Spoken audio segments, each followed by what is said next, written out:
I don't mean to put it on your nose, but it's clear how my baby's running this the block cause she fear what you do to you if you get dirty hands and veneer. What you do, what she is, little boy, I tell you this. If baby won't sit, she can sit. If baby says lit, it's lit.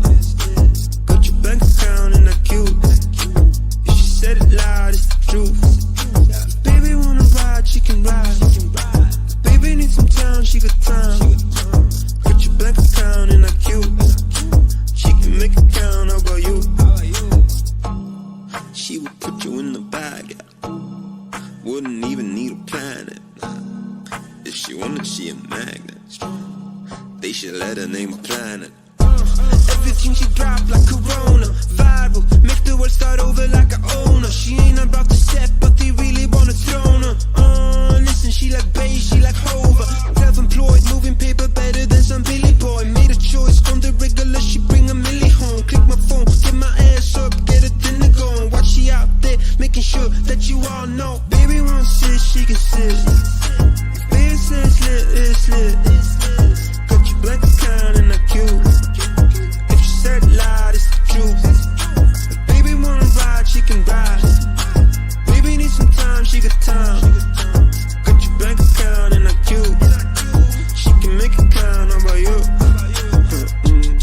She be always making money, if it's raining, if it's sunny. She make time to call me honey every day. Drop a couple bands on the cook, they need pay. Then a couple more on the tip, baby saves. Body's just the everyday, imagine holiday. If I get the 50s, then she get me holidays. Signing with the fly, if you meet her, know it's true. So if she ever asks you, you know that baby won't sit, she can sit. Good evening, everyone. Thank you for coming, and welcome to the first episode of Unapologetic with Mandrell, where I'm going to be apologetically me. And here I'm going to work on solutions. I want this to be a solutions-based show. And there are a lot of other issues we need to talk about, too. Let's start with one tonight. One thing, and first, before we get started on the topic, I want to welcome the Book of Genesis to the show. Thank you for coming. All right. The first issue we're going to talk about today is, are good men too corny for modern women? Okay. This is no longer an issue. This is a problem now. I see it time and time again with women. They claim they want good men. They want men to do this, that, and the other. But then when they get it, it's not what they want. It's not exciting enough. They don't find it appealing. The guy could be as physically attractive as he could be Morris Chestnut, Denzel Washington back in the 90s, or whomever. But if the guy treats a woman with dignity, respect, and just overall niceness, they seem to reject it. This is an issue that I don't understand. Never could. I couldn't make sense of it. Still can't make sense of it. Women even admit to this problem. They admit that this is something that they do. Yes, countless women have admitted to this. Nope. Yes, they do. Women admit to this. You're from a different generation. And even in your generation, Book of Genesis, this is something women have admitted to. Tonight. No, we're not. There's no argument to be had here. I'm right on this one. I'm right on this one. You are not. Hey, I am. Ron. So my thing is, if we want to fix things, I think the mental part is where we need to start. And this is one issue that's dealing with the mental part of the psyche of Black America. And I can't even really say Black America because women of other races do this too. You know, all races, they all do this. So Genesis, tell me, what is your take on this issue? Are good men too corny for modern women? Yes or no? You are so far off. No, good men are not too corny for women. I don't know any woman who wants a bad man. Stop. Yeah. Stop. You yourself, once upon a time, had this same philosophy. I did not. Really? I did not. No. Have you No. ever I dated a can't bad say that boy? I didn't encounter a bad man or two. However, And did you like him? those bad men that I encountered on the surface didn't appear to be bad men. On the surface, they didn't. One actually in particular appeared to be the corny guy, was the church kid. Mm-hmm. And he was worse than Pookie and Ray Ray, Right. probably. How long ago was this? Like, how Um, old were you at this time when you met that guy in particular? Let's stick with him for I now. was in my 30s. I You're was in in your my 30s. 30s. And you're Mhm. telling me that in your 30s, because this is something I knew in my teens, okay? Uh-huh. In your 30s, you didn't know that church is the worst place to find a mate? Well, I didn't find him in church. He was Mm-hmm. raised in church Mm-hmm. and, was one of those, I won't say internet or Facebook preachers, but he was one of those. He was a But I preacher. didn't find him in church. He wasn't really, but he, tried to keep up the appearance of being one. So, okay, when you saw all this, Yeah. why did you stay? And you know what? Actually, I was transparent moment here. I Mm-hmm. had, been out on the dating scene and I didn't want Pookie and Ray Ray. So I was like, you know what? So you ran into the devil and you like that. I I was trying something different. The Or I devil. thought I was trying something different. So Right. I'm like, I'm gonna go for what I normally don't go for Mm, and see how that works, because what I've been doing or encountering on the dating scene is right. not it. So you Um, decided to go from the dating scene to the church guy, which is the same thing as going from out of the frying pan and into the fire.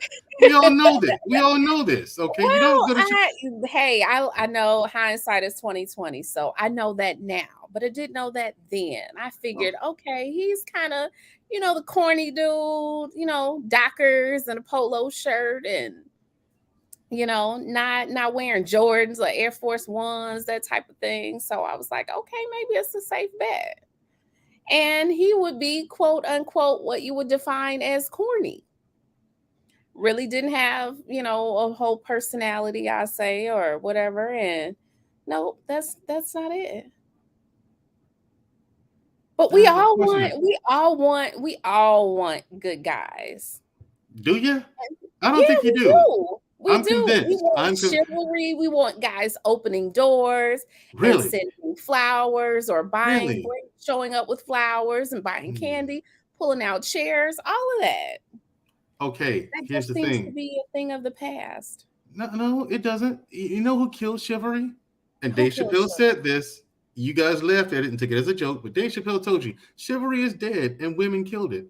That is absolutely irrefutable. Women Are you kill chivalry. serious? I have dated a woman where I drove Yeah. 100 miles one way just to go out on a date with.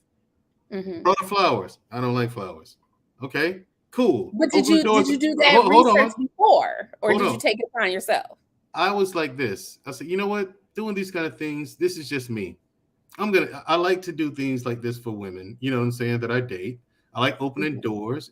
Of course, you're raised that way, but it's something that I like to do. I like to be chivalrous. I like to be generous. I like to treat whoever I'm dating, I like to treat her Mhm. like a woman, you know. Okay. So I'm opening doors for her. She Uh-huh. says, I don't need you to do that for me. What? Open doors and all that stuff. I don't want you to do that. Why not? I'm just not into it. Wow. Now, this is something that I Wow. had heard from several different men, and I kept hearing from men. Man, Wow. listen, you're not going to get anywhere by being chivalrous. You're not going to get anywhere with a woman by opening doors and getting her candy and doing things, bringing her flowers, things like that. I was hearing these things from men, but I was not convinced. I was not. I thought that, no, this is a part of me. I'm going to keep being me. And if the woman doesn't like it, I'll walk. Because a woman who can appreciate me doing nice things for her, that's only going to be a nightmare down the road. Because I don't know what that is, you know. But Listen, but I don't have wait, any. after What? meeting her, after meeting her, Yeah. and that one date was all that there was to that. Okay, but As it should have been. As it should right. have been. So, um, after that experience, I stop, as I always do. Once I run into an issue that confuses me, I take a stop and take a pause, and I rewind and reevaluate, and I Uh-huh. measure this experience in contrast to all. I do a contrast and comparison to all my other experiences. How many women, how the women that I treated this way, which are Hmm. pretty much all of them, how did those end up? How did those turn out? Not too well, I'm afraid. No, and I then mean, also was it your chivalry that was being rejected, or was it that you all just weren't a match? my shiver that was being rejected, or were we just not a match? Well, I mean, Yeah. none of them worked. I mean, some of the women I dated, we were a match, but like there are a couple of them where long they were long distance, so the distance kind of killed it for the woman. And like I said, Okay. I've said this before, and I say it again: very few people have the stamina that it takes to maintain a long distance, a long term relationship, let alone adding something into it like long distance. You know what I'm Okay. saying? Me, I knew I had the stamina for it from the army. Like I could be married to you, but live on the other side of the planet. And for me, my vows still reign true. I'm not gonna cheat. I'm not gonna lie. I'm not Mhm. gonna hold anything from you. I'm gonna send you whatever I can when I can. You know what I'm saying? That's if Mhm. that is the scenario. But I find that people, women in particular, I've met very few women who have that kind of fortitude. You know, and take their vows that serious because in the you're in the military, it's a free for all, married, unmarried, everybody's getting it in with somebody Mhm. other than their But spouse. we don't wanna we want our man close by. We don't want our man on the other side of the world, so that's difficult. What? Like, that whole military spouse or significant other, I've never done it, but I could only imagine that it's tough. Right. And it is tough.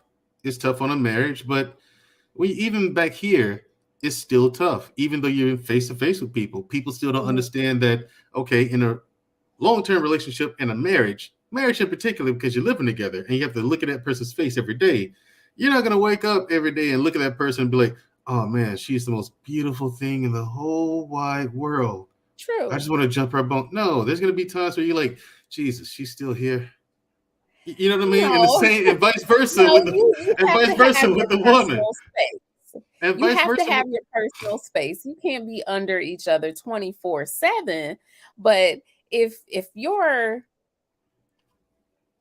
dreading seeing your significant other, then maybe you should question that relationship. No, that's just the growing pains of it.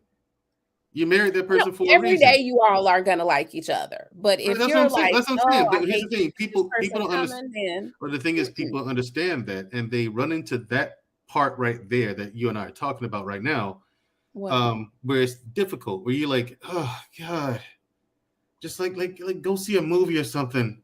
You know what I'm saying? Like you're not gonna want to be under that person all the time. Throughout the entirety of your life, there's gonna be days like that. But as soon as a person hits a day like that or a week, they're like, okay, something's wrong. And so in What do their you mean a mind, week? What do you they're mean a gonna be week? they're okay. Say There you and shouldn't I. be a week of that. There should Okay, be, hold on. "Okay, we'll Hypothetical give you a situation. day," but that's Hypothetical. it. Let me give you a hypothetical. Say you and I are married, and a week is going, and there's a week, right, where I'm like, I'll see you, and we'll talk or whatever, but I'm just kind of standoffish, and you notice, Mm-mm. right? And you notice that I'm kind of standoffish. That's You're gonna think. unacceptable. Here's the thing: you are gonna be under the. More than likely, you're gonna be under the impression that there's a problem here. What's going on? What's wrong? And I'll simply tell you, nothing. Just need a little space. How do you handle that? No. No, you get a moment. You get a moment, but you're not supposed to if you're upset, then, you're not supposed to go to bed angry. So if No, you're I'm not upset angry. about I'm not. No, something, I'm not angry. I'm not angry. It's okay, just. even if you need your space, you need some personal space. Okay, Mhm. couple hours, but for more than 24 hours, no, that's it's no for me. I mean, at that point, then you two should be communicating, trying to figure out what it is that you need to do to get back on track. There's nothing to figure out. See, that's the thing. And here's the underlying issue as to why I say that for the most part, good men, and here's why I asked this question: are good men too corny for modern women? Would you define somebody who doesn't want to spend time with their significant other for a week a good man? Yeah, that doesn't mean he's not a good man. He's still taking care of the bills, taking care of you. He just No, needs he's not taking needs a care of little. her. If he's He not just needs spending a time with breathing her room. for a week and they're in the same house, Right? he's not taking care of her How's he not? because she's got emotional needs that need to be met. So does he, and he's You can't meeting just them. check out for a week. You can't check So out of a relationship for a sometimes week. he's not checking out of the relationship. He's still there. He's not being Oh, mean, because he's rude, or anything like that. ship. They're two ships sailing by each other in the night. No, they're not. Here's No, the thing. Ultimately, no. and I'm going to get to this in another broadcast. I think there's a big issue here where women just don't understand men. Men understand women because No. you guys are because We you don't are. understand each other. Here's the thing: you all are the most vocal and most loud of the species, of the two And we're genders. still not You heard. guys, women express themselves often and loudly. Mhm. Okay. Now here's the Because thing. you hear us doesn't mean you're listening. Right, and we're not going to listen to all of it. Most of it we'll listen to, but And therein lies the problem that you guys aren't listening. here's the thing: you all are not listening. We are I will listening agree because on some here's the level or thing. not. Here's the thing. I've had a relationship. Here's why I brought this question up tonight. I've had a relationship where I learned a valuable lesson, and I met this chick in church. Of course, you know that's where that's the All devil's church playground. folks are Church not boy, I'm telling bad. you. Not all of them, but most of them. Hey, come on. Come Okay. on. So Anyway, you meet this the girl in person church. in particular, this girl in particular, right? Okay.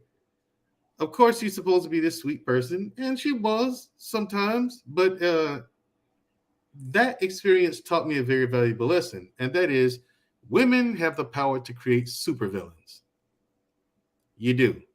You have the power and the ability to take a really good man, chivalrous man, and turn him into Lex fucking Luthor.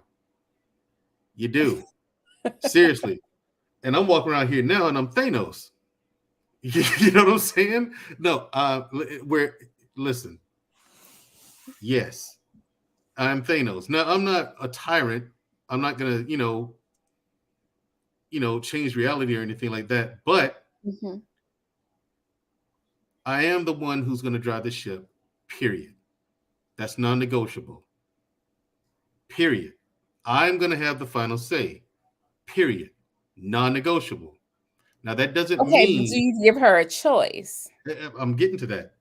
That Okay. doesn't mean that you don't have a choice, you don't have a voice. In fact, I'm going to require you to have a voice. I'm going to require you to give me your opinion and your insight. I'm going to require you to operate with me as captain and co-captain. You're going to be involved in every aspect of this relationship. Hardly any of my decisions are going to be made without your knowing. You're gonna know that I'm gonna make it, especially big stuff. Big stuff, you're gonna know up front. Hey, this is what I'm planning on doing. This is why I want to do it. This is how I want to do it. Your thoughts? Because I'm looking like I might have overlooked something, or you might have a better way of going about achieving this goal, whatever the case may be. But I gotta bring it to you. You're in this marriage too. Now, when I But are do you this, giving her the opportunity to express her thoughts just to say that you did it? Or are you no, actually not at all, considering not at whatever all. it is that No, she might bring never, to the no, conversation? never that. I want your insight because I want to know if you think I'm taking the most efficient and optimized path to reaching my goal, to reaching this goal, right? Now, you come up with an idea that's much more efficient and better than mine. I'm like, oh, really? Yeah. Well, explain it a little more. And then when you explain it to me, I'm like, okay, cool. Then that's the way we're going with your idea. I have no Okay. ego when it comes to this at all. Okay. I'm good. That's what I'm saying. I'm requiring you women to do that. Whoever I'm with, I'm going to require her to do that. I Mm-hmm. need your brain. I need your knowledge. I need all that. If you're Okay. not gonna do that, fine. I can find another chick to have my baby. I need what's up here. You know what I'm saying? I prefer the beauty too, but I need this. This is a requirement. It's an absolute must. You got to be able to hold. And most women I run into, they can't even hold a conversation. Here's one for you. I was on a date with one chick, okay, Mhm. and she has her cell phone out, and we're on our first date. First date, check. First date.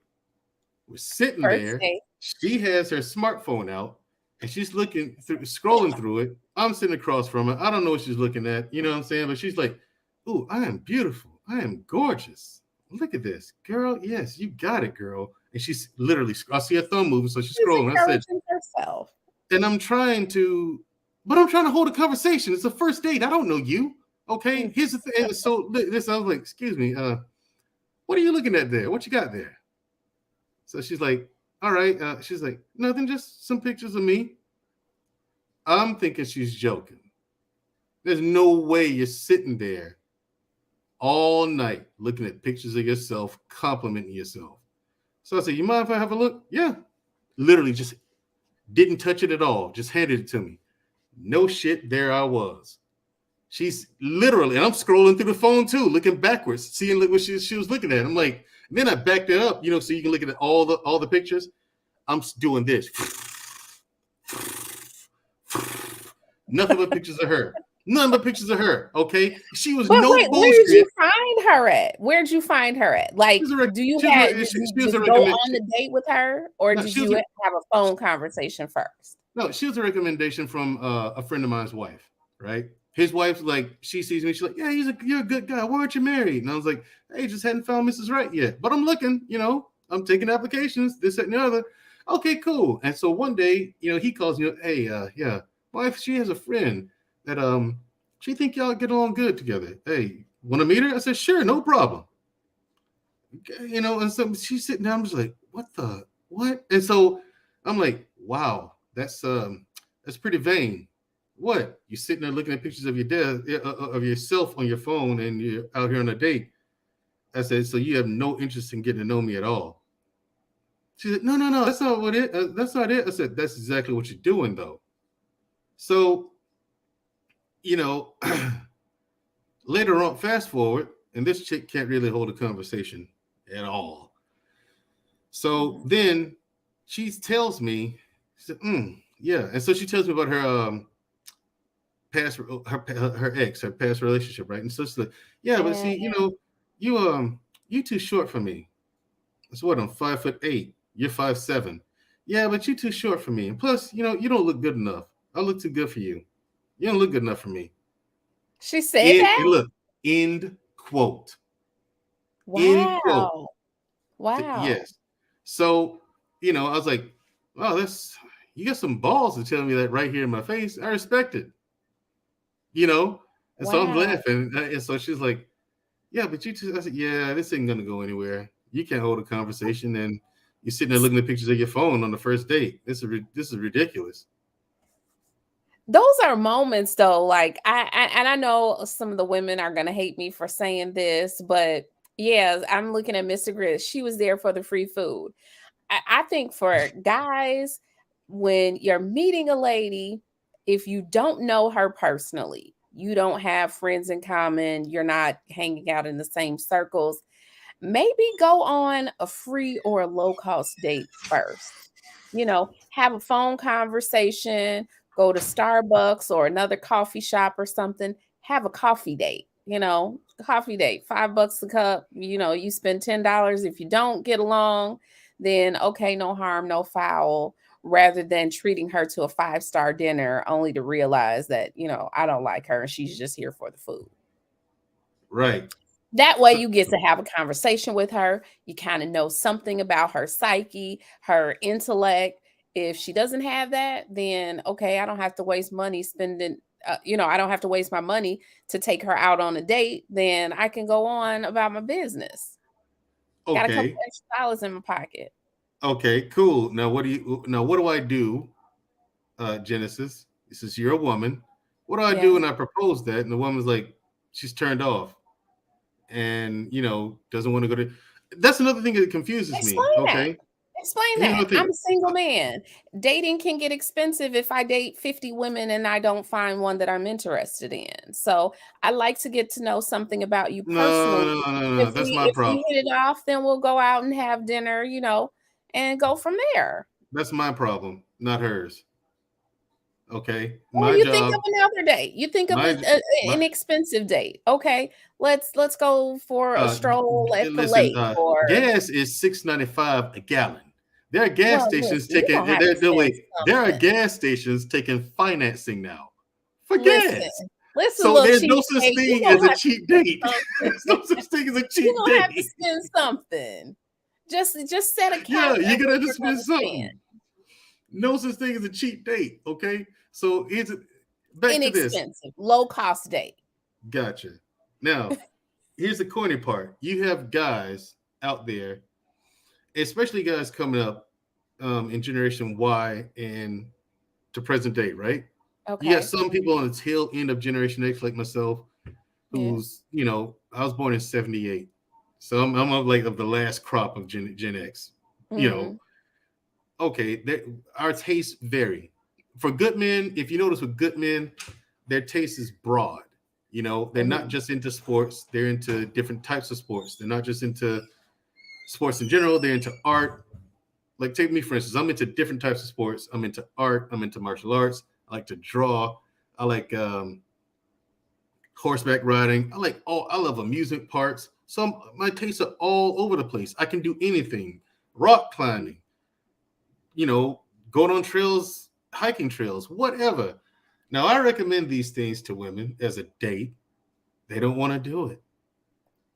They don't Well, want to do it. how They just about want to. you go to those places that you enjoy and then you find potential dates there? Then you have something in common. They're always there with couples, with a significant other. Now, not every day. Somewhere If you're in going on a you just hiking ran trail, off a if whole you're list going of things that you like to right. do. There's No, single see, women that's what I see. somewhere. The thing is, that's what I do. I go to these places because I'm like this. If let's say I want to go to Brazil, and this has happened. Yeah, Mhm. I'm going to Brazil. When? Next month. You want to come? Yeah. Okay, cool. So you're gonna buy the ticket? Yeah, I'll pay the plane Why ticket. would you do that? Huh? Why would you do that? We were dating at the time. Listen, I'll pay for the hotel room and the plane ticket. All the little trinkets or whatever you want to have while you're there, you gotta buy that. Why? Excuse me? Well, you can't pay for that too? No. Well, I have to save up money. Well, you got a month. Okay, and see, here's the thing. Comes time to go, she claimed she didn't have the money. I said, okay, cool. I said, you want to get back? I went to Brazil. I was there a month and a half. I meant to stay there a week, but I liked it so much there, and I was there by myself, so I just stayed. See, my point is, the things I want to do, I'm gonna go do them regardless. I'm gonna tell you this is what I'm doing. Would you like to come? So I'm inviting you to come. But rest assured, I'm doing this with or without you. If I want to go to the movies, I'm gonna tell you. I'm gonna ask you if you want to go. You don't want to go? No skin off my back. But I'm going there. That's what I'm doing. You can come along with me. I don't know how we're gonna help you, Mandrell. You No, gotta. no, no, no. I'm not How gonna are not you do what I vetting want these to do. ladies? How are I'm you not. vetting these I'm ladies? not gonna. Not gonna do. I'm not gonna not do what I want to do just because you don't have the money. That's okay. Cool. I'm gonna help you out with that. But if you want me to do more? Yeah. Nope. I'll I help you agree. out. I agree with that. You shouldn't be. Your whole life is defined by the availability of somebody else. I agree with that, but you don't have to bankroll every outing. Like Mm-mm. it should be a mutual exchange. Okay, you Then pay and for then a what? date, Wait. or Okay. and then Why? she pays Then for why the are we next. taught as boys? That's what we should be doing. Even today, even when you look at people in the manosphere, even Kevin Samuels, he talks about. And to be fair, he's talking about high value men. He's not talking about regular Joes. Oh, I don't Okay, want to but hear he's this. saying that Keep men talking, men should be men are going to pay for the dates. Men are going to you know take care of their women financially and the whole 9 yards. As boys, we're taught that you pay for the date, you buy the flowers, blah, blah, blah. You pay all the bills when you get married, things like that. Financially, the lion's share of that load is on your shoulders as the man. But not for every random chick. No, it's not. But when you're taught how to date, this is what you're taught to do. And what I found today is women of today find this corny. And chivalry, opening doors, buying flowers or whatever. Women of today find this corny.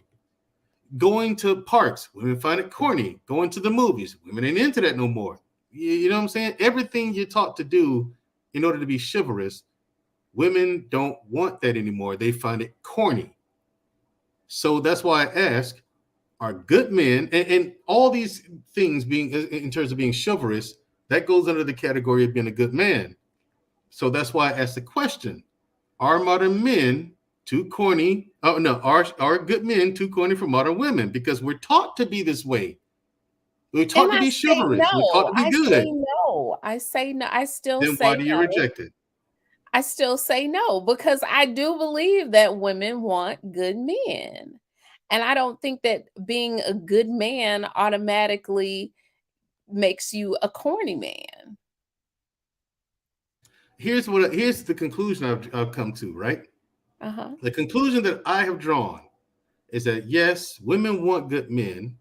Women want marriage. You want the family structure. You want all that, but you want it on your terms. And that's not the way it works. It's going to be on our terms. But I know the way I come off when I explain things, it may come off domineering. It may come off as authoritarian. Hold on. It comes off as authoritarian. But Mr. Grits, who was in the chat, I happen to know that chap personally. He'll tell you in a relationship, yeah, I'm the one you want. You're going to have more freedom with me than you ever will with a Pookie and Ray Ray. What do you mean you're the one you want? What does that mean? Again, is it a team?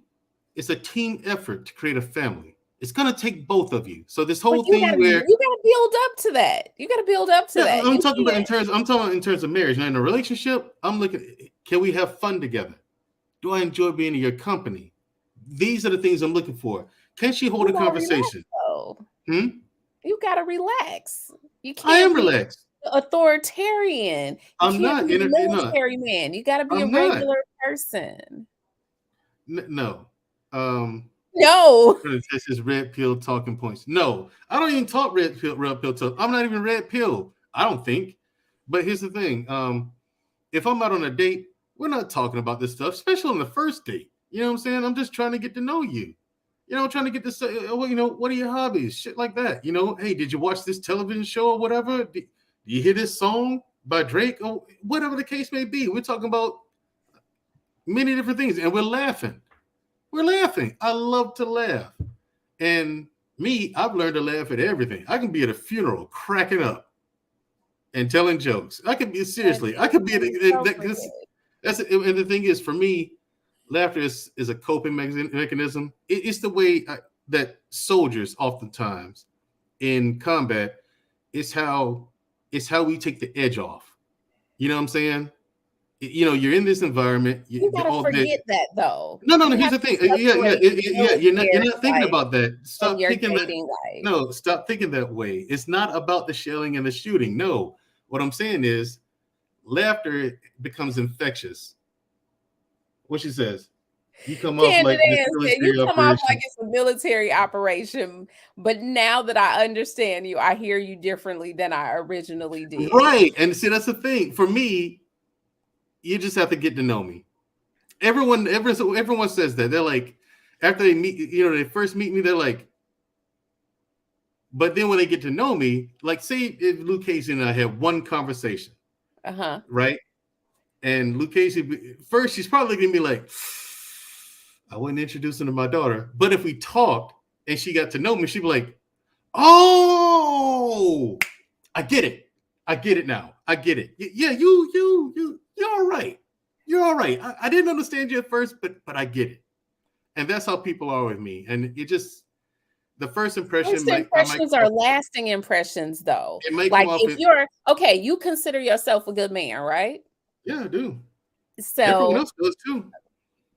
tonight's topic, women thinking that good men are corny. So if you consider yourself a good man, do you think that the women consider you corny? Huh? The Do you women, I think mean, that the women consider you corny? oh, some of them, not all Why of is them. that? Why would you say that? What about your personality or your presentation makes them think that you're corny? Most of the time, it's the stuff I'm into and the way I talk. Well, for one, they tell me I talk white. Okay, then it's the stuff I'm I don't know into. what Like, that is. you don't know what talking white is? Being I just proper. don't Here's the thing. recognize it. If somebody's articulate, I don't think that that means that they're talking white. Right, but here's the thing. Talking white, you know what it is. I'm not talking that, yeah, man, yeah, You're not man, rough around the edges. You're right. not rough I around come the up, edges the thing enough. is, I come off like that and I dress myself, even if I'm in jeans and t-shirts. I'm not tucking my t-shirt in, but I wear my clothes to where they're not sloppy. They You tuck contour it the. in a t-shirt. No, I don't tuck in t-shirts. No, but my Okay. clothes I wear, the way they fit, it contours my frame, and I look nice, right? So, and they're not super tight. I don't like tight Nice stuff. what? Nice. What's nice? Is like I Beverly look. Hills nice That's only on occasion that I or dress. Only on New occasion do I York dress like nice? that. What's New York nice? New York, I think. Brooklyn nice No, or no, them jokers wear. Rodeo Drive nice? What is Listen, it? Brooklyn nice. They dress with sweatpants and Timbs. Okay, I got a friend of mine, a very good female friend of mine. I've known Uh-huh. since we were like 8 years old, and that's the kind of she wants the guy who is a corporate guy, Mhm. fits into that world, but then the way he actually is Crossover the sweatpants and Timbs. You know what I'm crossover saying? yeah. Right, which doesn't exist. A thug, really, but he can code switch to a corporate job and be, Yeah. someone there. You know what I'm saying? And that doesn't exist. You can't no, because That those are does two. exist. No, That those are does two. Here's the exist. thing: those are two completely different mindsets. Those two men have two There's a completely time and different place for mindsets. everything. No time and That's place for true. that nonsense. No, if you're gonna be this corporate guy, yeah, you'll dress down, but you're not gonna dress like just like Omar from The Wire. Like what when you dress down, what is your dress down? If you Normally have on sweatpants, what kind of shoes do you have on with sweatpants? sneakers, What kind of sneakers? trainers. I mean, like Like classic running. Reebok sneakers No, or like I got running, like Jordan running. sneakers? No, not There's Jordans. difference. Not Jordans. I've owned like two pair of Jordans my whole life. I got a pair of Jordans in my closet. I've worn twice. I had them I had them like 6 years now. I wore them twice. I don't even wear Jordans. And those things, I got $6 at the PX on base. Wait a minute. What? How do you get Jordans for $6?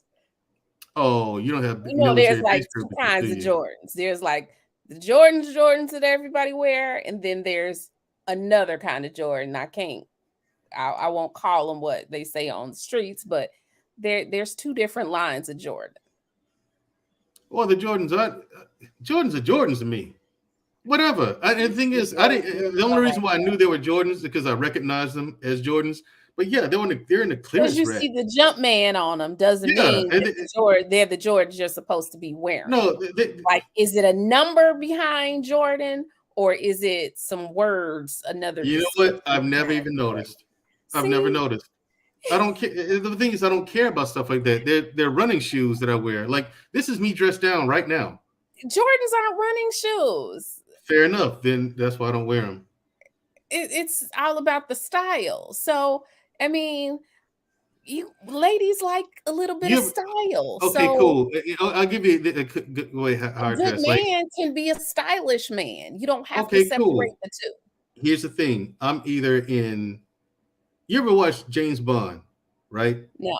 Say, watch Casino Royale, and you'll see how I dress. Like when he's dressed down. When he's dressed down, that's how I dress down. It's mostly like business casual stuff. Dressed And down looking like a school teacher. no, I don't wear sweaters and shit. No, I don't wear a tie when I'm dressed down either. But like a polo colored shirt, you know, A stuff like polo. that. Polo style, a collared shirt, but you get what I'm You saying? gotta get a little shink that ink going, I wear suits too. I mean, yeah, okay, that's cool. And when I'm not dressed like that, The Silver Fox Club or whatever they call them, the little stylish older gentlemen with the silver beards and silver I hair don't and have all any that gray stuff. hair. That's different. But you have to have some sort of versatility. Like you need to be able to go up or down in your Right. And wardrobe. I wear athletic wear. I'm in that all the time. What Athletic wear looking like you're doing a military training operation or no, I'm not dressed like an operator. casual. No, I'm not dressed like an operator. I'm not walking around just I like an mean, operator. I'm going to tell you what I see, and I'm not saying with you, but with military men, like it's so rigid and so structured, and discipline is enforced or uh, promoted a lot. Then in regular life, you guys don't know how to come down from that. You don't What's know coming how to down? relax. Why can't we just be comfortable in what I can't just be comfortable in what I'm wearing? You could be comfortable, Then why but don't you accept then me? Oh, wait, why don't you just accept that? Okay. Instead of you thinking it's corny, why can't you just accept that and let me dress the way I dress? well, what type of woman is thinking that it's corny? Then maybe find a female equivalent that dresses like that, the female that is ex-military. Then maybe you all may think the same way.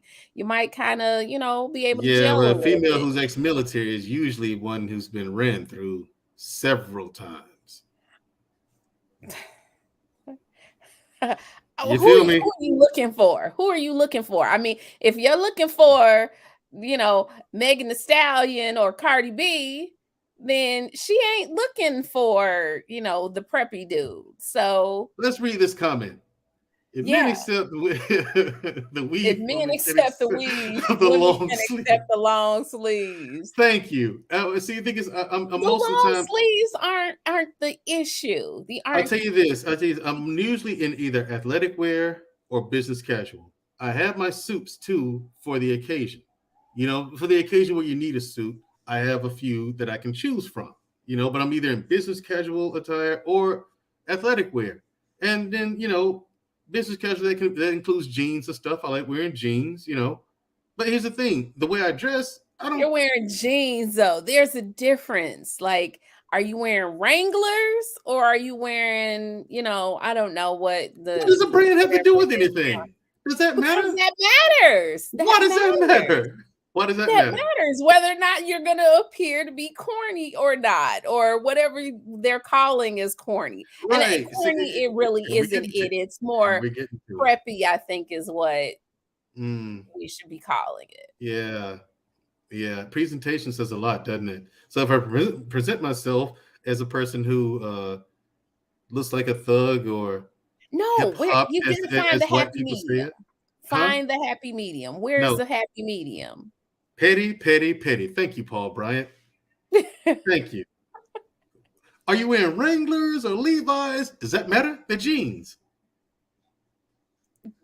Jeans are not created equal. They're not. I like They're them and I look good in them. no. Wranglers are the cowboy nut crunchers. Levi's might be a little bit more relaxed. You mean a little bit more? They're far more comfortable than Wranglers. And now listen, like I said, brand don't matter. It's just they. To be fair, Levi's they're more comfortable. He's And I saying I prefer. wanna. I don't. I'm just saying if he's appearing corny, then he's got to switch it up some kind of way. Okay, here's a question from Candid Ann. Let's get to this. Uh-huh. Is there anything at all you're willing to do in order to attract a mate? I mean, I wear cologne and I dress nice. And as far as personality goes, I just be myself. You're gonna get people say that, well, person at first gives their best presentation of themselves. I'm like, not me. I am me from day one. The moment you meet me, it's me. Now, granted, It I'm gonna. depends on the type of woman you're looking for, though. Well, here's the You have thing. to get a woman. You have to get or be a. Well, I don't want to say be attracted to, because you can be attracted to whoever you want.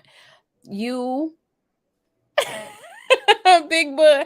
No, I am not a label Joseph, freak. brother. I'm not. I'm not at all. It you it, if you find an outfit at Walmart, you can find something to put together in Walmart that is stylish. You It's sure all can. in what you do with the pieces that you are using. Right. You don't have to have on a $3,000 outfit in order for it to be attractive. Right. So why is it that a guy? What I'm saying is, say you come to on a date, right? And I'm wearing business casual wear, right? Say I go to Kohl's and I get a shirt from and here's a brand, Apartment 9. If you haven't, Kohl's, I want an endorsement deal because I spent too much money in there. I want an endorsement deal. Now, say you go and you get a brand from Apartment 9, which is Kohl's brand, right? Right. Fantastic fabric. They're super soft. They just feel good on the skin and they fit good, right? It's not a box cut shirt where you hold your arms out and the whole body of the shirt just goes straight down from here, from where the shoulders are. No, it slims in, right? It's tapered, right? So you show your body, so it fits good. And I wear, you say you go right over there and just get you a pair of Levi's or whatever, and you head out. You know what I'm saying? And you wear some sneakers or whatever. Jeans, collared shirt, sneakers. Boom, go on your date. You look halfway decent. I'm not going in a suit and tie. There's not a 5-star restaurant and taking you to on a first date. There has to be something. There has to be something in the presentation where they're saying that it's corny. Because what's corny about it? I don't know. I've never heard a woman say that she wants a bad man. I haven't heard it. Yes, you have. They just don't say it that way. I have not heard a woman say they wanted a bad man. They just don't say it that way, but they want bad men. You do. Because the men you want are the men who dress a certain way, they speak a certain way, they behave a certain way. And we describe how the men, wait, hold up. When you describe the way you describe these things about a man, those are only things that bad men do, the Pookies and Ray Rays. But you want Pookie and here's the thing. Yes, you do. Here's the thing. Here's the thing. Not true. You want I know a bunch of brothers. I know a bunch of brothers that are stylish, right? And some of them are in corporate America, and they may wear a suit to work every day.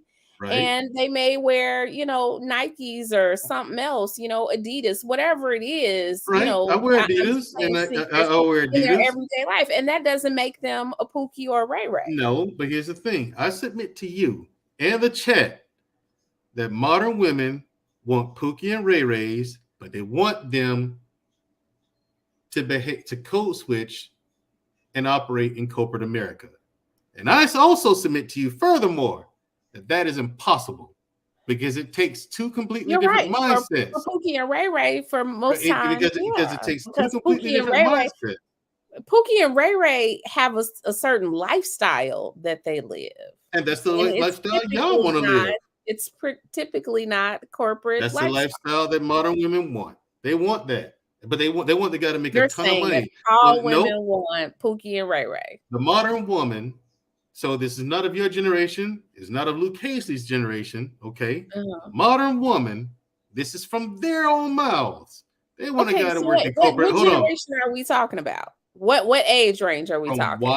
From generation Y to present day. Right after Generation X. Okay. These women. And when you're dating, from their own mouths, they want a guy who makes a ton of money in corporate America, but also does something on the side for a little extra scratch. You know what I'm saying? Just to keep the edge there. They want edge. Now, here's the thing. You want edge. I'm a fighter. I practice Brazilian Jiu-Jitsu, MMA, and boxing. Okay? You want edge? You want a guy with edge? And I love it. I love being in a cage or in a ring and having an exchange of blows. I love knocking people the fuck out.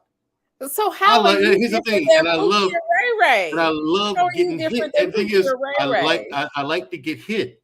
I like the sensation of being hit. I love that shit. How am I different from them? I'm not out on the streets causing trouble and just starting shit with people willy nilly. I have an outlet. I vent. I can get that shit out either in training. I don't even have to get in a cage or a ring to vent my frustrations or whatever I and thought get you're that out. trying to be different than Pookie and Ray Ray, though. I'm not Pookie and Ray Ray. I Like, am where's different. the happy medium? Like, There is no happy medium. That's what I'm telling you. there is a happy There is medium. not. That does There not is a exist. happy medium. The average Joe does exist. Okay, here's the thing. The average Joe does exist, but he ain't Pookie and the good ones ain't Pookie and Ray Rays. Here's the thing. They are Mr. Grits. The average Joe can't be a good guy. The average Joe are good guys. They're just not Pookie and Ray Rays. Pookie and Ray Rays can't be good guys. Mr. Grits says they are attracted to the risky guy, but the safe option. Yep. Who's that? Who's that? I don't know. And what age That was are a we good. talking about? That was a good comment. I would think that the type of woman I said that this. you The would age be range you're looking talking for, about. she in that age range, that's not what she's looking for. That's Now the exactly what she's looking youngs, for. you know, the 20s, somethings, No, early 30s, no. which are probably you shouldn't be looking at them. They're like Here's the thing: early 30s to 110. That's what they're looking for. Now the chicks in the 20, yes, from the chicks from 20 years old, from 20 to 29, they're worse. Okay, so I'm not talking about every single solitary woman, but I'm talking about the loud majority. This is what these chicks want, which is a testament to the failure of their upbringing, which is also a testament to the failure of the black woman or women of all races. Because again, I've dated Latin women too, and I love my Latinas. and the Latinas are saying that you're corny also. Some of them, not all of them. The Latinas really, I just never really had that kind of an issue with them. You know what I mean? Not any that I've dated. Not any that I've never dated a Latina woman where that was an issue. Now that issue only came from black women, only exclusively from black women. Never heard it from a Latina woman. Never heard it from a white woman that I've dated. No, I'm not. I'm with Tommy B. I'm with Tommy B. You are simply wrong. No, y'all simply wrong. And Big Bad Bull said, stop going to the hood picking up women. Listen. And that's what it kind of sounds like. You're going to the hood getting these women, and they're looking for Pookie and Ray Ray. And here comes Mandrell talking about, I want to take you out on a date and I want to buy you flowers and open up the door for you. And she like, no, I don't need all that because Pookie and Ray Ray not doing that in the hood. Gotcha. Here's the thing. So here's the thing. Out of there. Here's the thing. I don't date hood women anymore. But for the most part, see? Here's the thing. I usually don't go after them, but you know, I've been listening to other people. You know what I'm saying? As I've come up, maybe you need to broaden your scope. You're looking for something too specific. I was like, not really. Just respect me and be nice. Ain't nothing good coming out of hood chick. Here's the thing. Exactly. Nothing good coming out of a hood chick, but most of the women I date are career women. The vast majority. I can count on one hand how many hood chicks I've dated, and I won't reach 4. But then when I got with the hood chicks, that's no surprise there. I'm not complaining about that. I knew what to expect. You know what I mean? So, and I'm not complaining about women. I'm simply asking a question because this is something that I have observed and I've heard over years. And from many different women. And I said no. Yeah, you asked me the question. Are good men corny? No, good men are not corny. That's from you. And you're a woman who's made her mistakes and you've learned from them. So you don't really count. Let's get a younger woman in here to prove you wrong because they'll tell you themselves. They'll get on. Some of them might get on here. They might get on here and cap, but I'm telling you from my experience, these chicks. And again, I'm not. Again, this is not a complaint. I'm simply stating what I've observed and what I've learned from conversation from women And women I trust, like my sister, she'll tell me about her friend. I'm like, is this an issue? She's like, you know what? Kind of is, because I got friends like that just, or she knows people, my female cousins, or my female friends. They all know tons of chicks who behave this way. I ask her, what is that?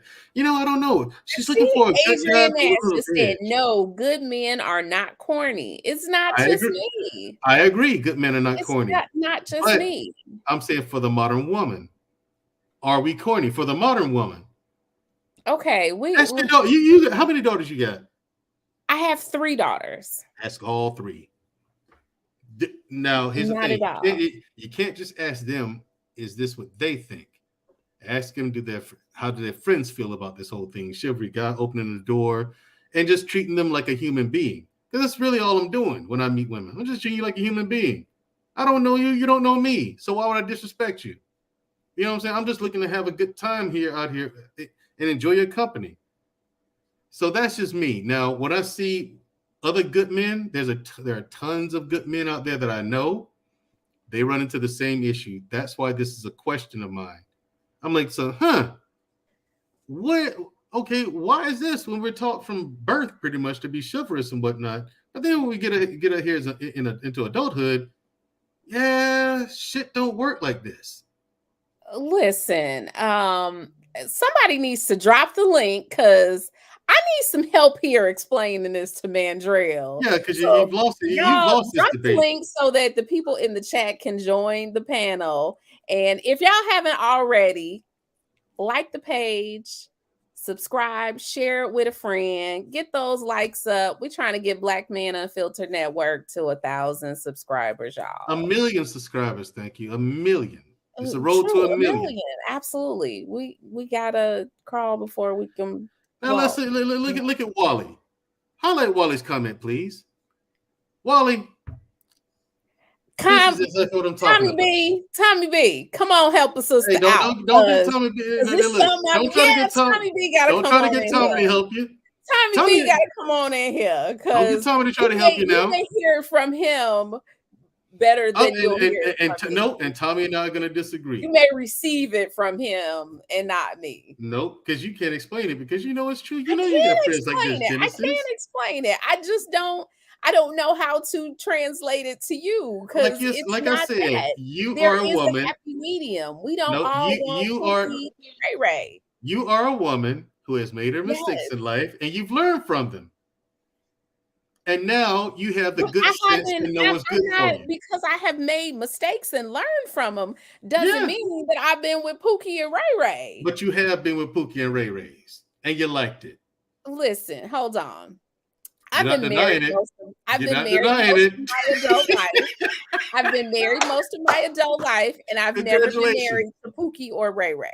Well, at least you had sister. And my fiance, rest in peace, was not a Pookie or Ray Ray either. Okay, he was an average Joe. All right, at least you had sense enough not to marry one. At least you had sense enough not to marry one, but you did date a few, and you liked it. What was it about those guys? But I was a teenager when I was dating Pookies and Ray Ray. Let's stick with this. Your mindset is different as a teenager. I thought the stream was about Mandrell, not about Janice. It's not me. Not just about me.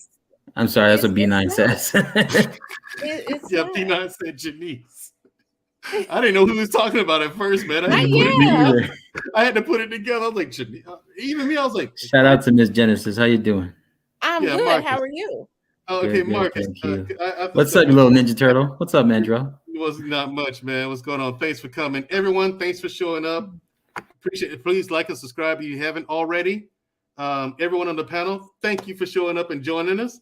Now, Canadian born, we got Black David, we got We Ain't Signing, Candid Ann is in the building. Yeah, I'm always gonna be here to put my butter, Mandrell. That's right. Oh, it will.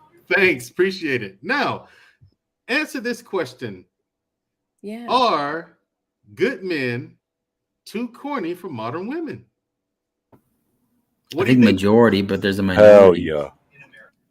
Thank you. 2 men says yes. Before we go, can you please define your definition of a modern woman, please?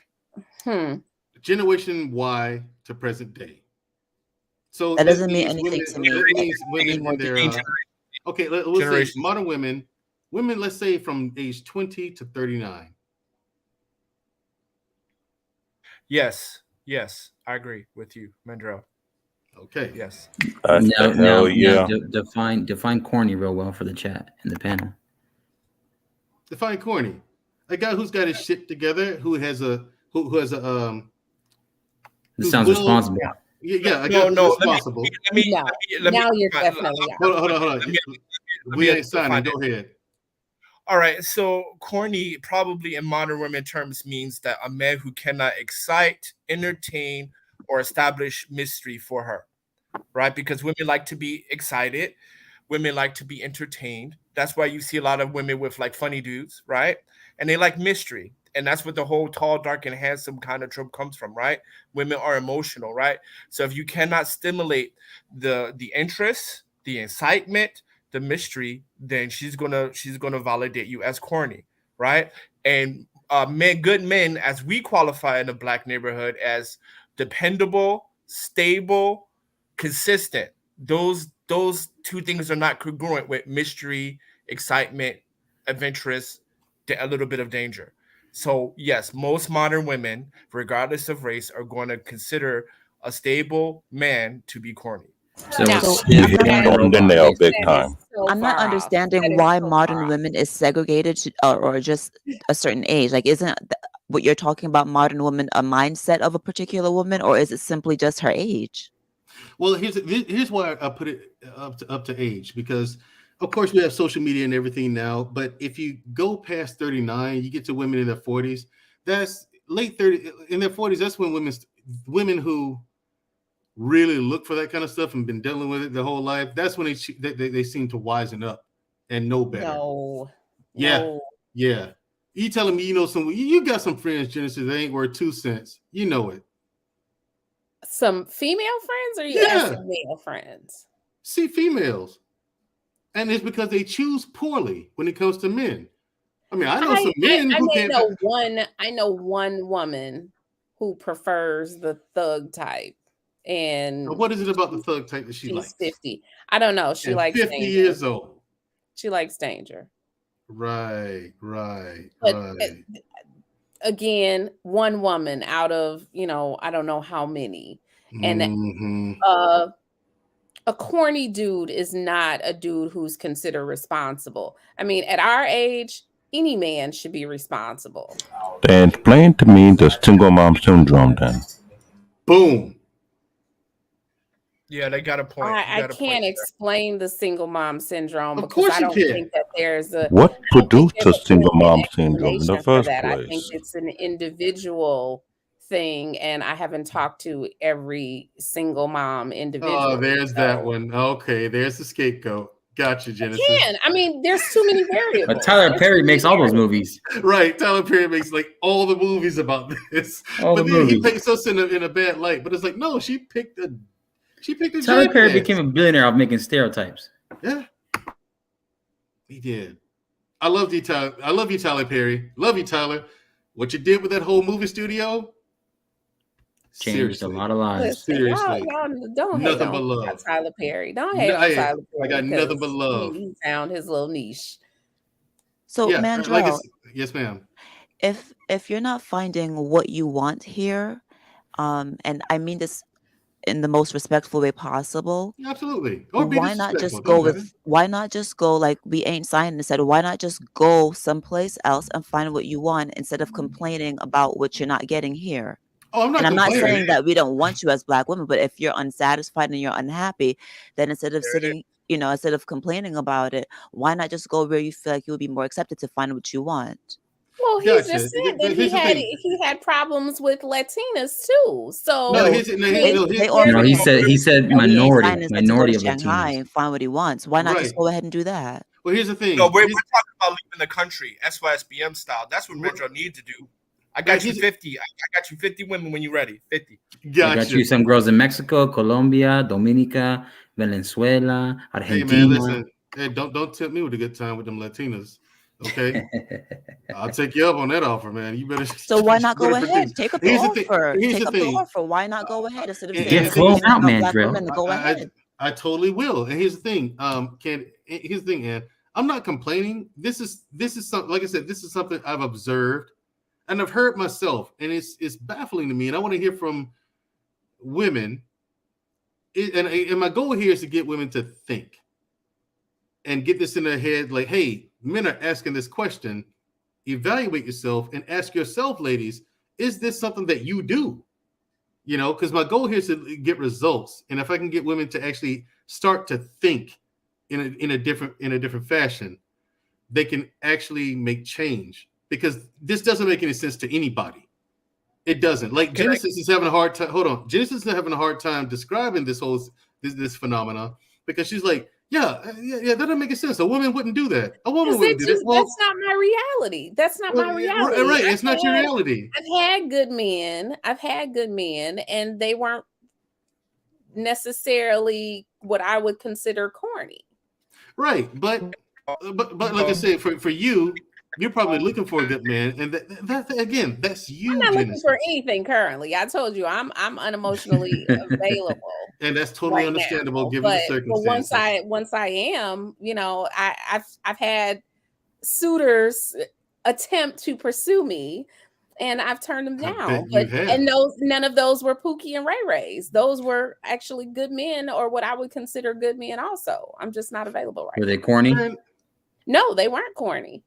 Fair enough, but here's the thing: you see guys a lot of times, and this is probably where Tommy B gonna come in. But you see guys, and we'll call them nerds. Okay, these are good guys, but they're bona fide nerds. I happen to be a nerd who's just an athlete at the same time. I'm a nerd too. Right. If you consider yourself a nerd, and these women are saying you're corny, then there may be some truth to what they're saying, right? No. How not? Really? You want to go there like that? If you're saying you're a nerd, if you're saying you're a nerd, because being a nerd isn't corny. Nothing corny about being a nerd. Yeah, because the nerds run society. I think somebody in the comments, I can't remember who it was that said it. They said that corny, they equated corny to lacking charisma. Mm-hmm. Can you guys hear me? Hello? Yeah, we hear you now. You was cracking up real bad earlier, man. Yeah, you got some dinosaur Radio Shack phones or something, man. Yeah, he's breaking up bad again. We can't hear you. We ain't signing. It's like Jurassic Park. Bad again. Yeah. But hey, yeah, here's the thing. Luke Casely, to answer Luke Casely, her question is, what is the definition of corny? Luke Casely, the definition of corny would be myriad of things. Lame. Well, when we consider lame, not exciting, lacking charisma. You know what I'm saying? Well, no, the guy has a personality. You just don't like it.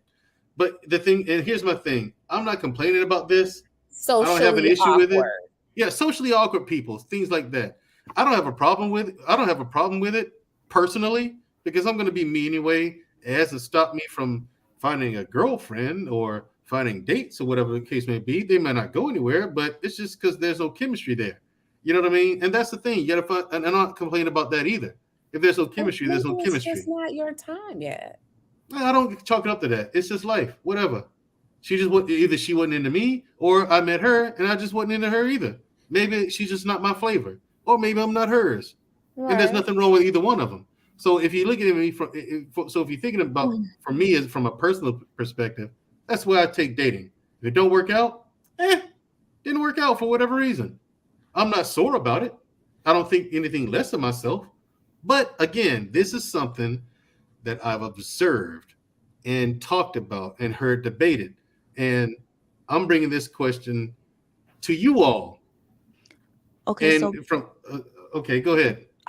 So earlier on, I asked a question about is there anything at all that you were willing to do? And you answered, you read half of the question, not all of it. And so what I'm asking you, and I'm not trying to ask you to I don't know, I'm using this word and I don't really like it, but since people understand it very quickly and easily, beta, I'm not asking you to simp or to be something completely outside of who you are. But for instance, I know you don't have a beard or whatever, but let's pretend that your girlfriend was like, oh, I really love it when you wear a mustache. I just think you look so sexy with a mustache. Would you be willing to change even anything at all? If you know, anything at all about yourself to be more attractive to the person that you're with? Or are you just standing 10 toes down? This is who I am. You have to accept me, and I'm not changing anything about myself. I'm just trying to get a better understanding of what are you willing to do to attract? Because I think if you're not married and you want to be married and the common denominator is you, then at some point you have to look at yourself and say, okay, Mhm. well, I'm not saying change completely backward who you are, the core of who you are. I'm not saying that. Right. I'm not saying to pick up a three-piece suit and to be this completely different person. But are you willing to at least meet her a little bit, do a little something to kind of meet her somewhat of the way? Like, yeah, I mean, am I willing to do that? Yeah, but not like you said, not the core of who I am. No, especially if it's something that's something small that's not uncomfortable. Like me, it takes me a week to get a 5 o'clock shadow.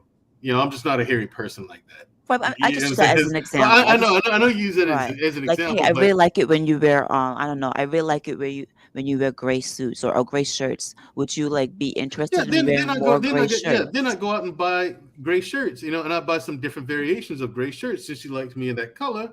You know what I'm saying? Yeah. Or she's like, hey, there's this cologne, these 3 types of colognes. I really love it when you wear that kind of shit. Oh, okay, And okay, then okay. then I go out and buy. You buy Okay, let me okay. stock up All on it. right. Okay. Uh, We got something. We're working with a little something. Okay. Yeah. Mandrell, Again, if I could just ask Mandrell. listen to me explain things. It's very streamlined and formulaic, so it comes off as raw, structured, and rigid. But the reason why I No, asked I'm very that, flexible. the reason why I asked that, and I'm going to address Mr. Paul Bennett because, you know, this idea that if you could pull up his question, it's a double standard. No man can suggest to his woman what to wear or how to style Yeah. her hair. Mhm. That's not true. I don't know if this Mr. Paul Bennett can pull up, but I'm It's the married. last one, yeah. The last comment by Paul Bennett. Right. I'm married. And so when I go out with my husband and I wear a certain outfit and he's like, you look really nice in that outfit. You got another dress like that?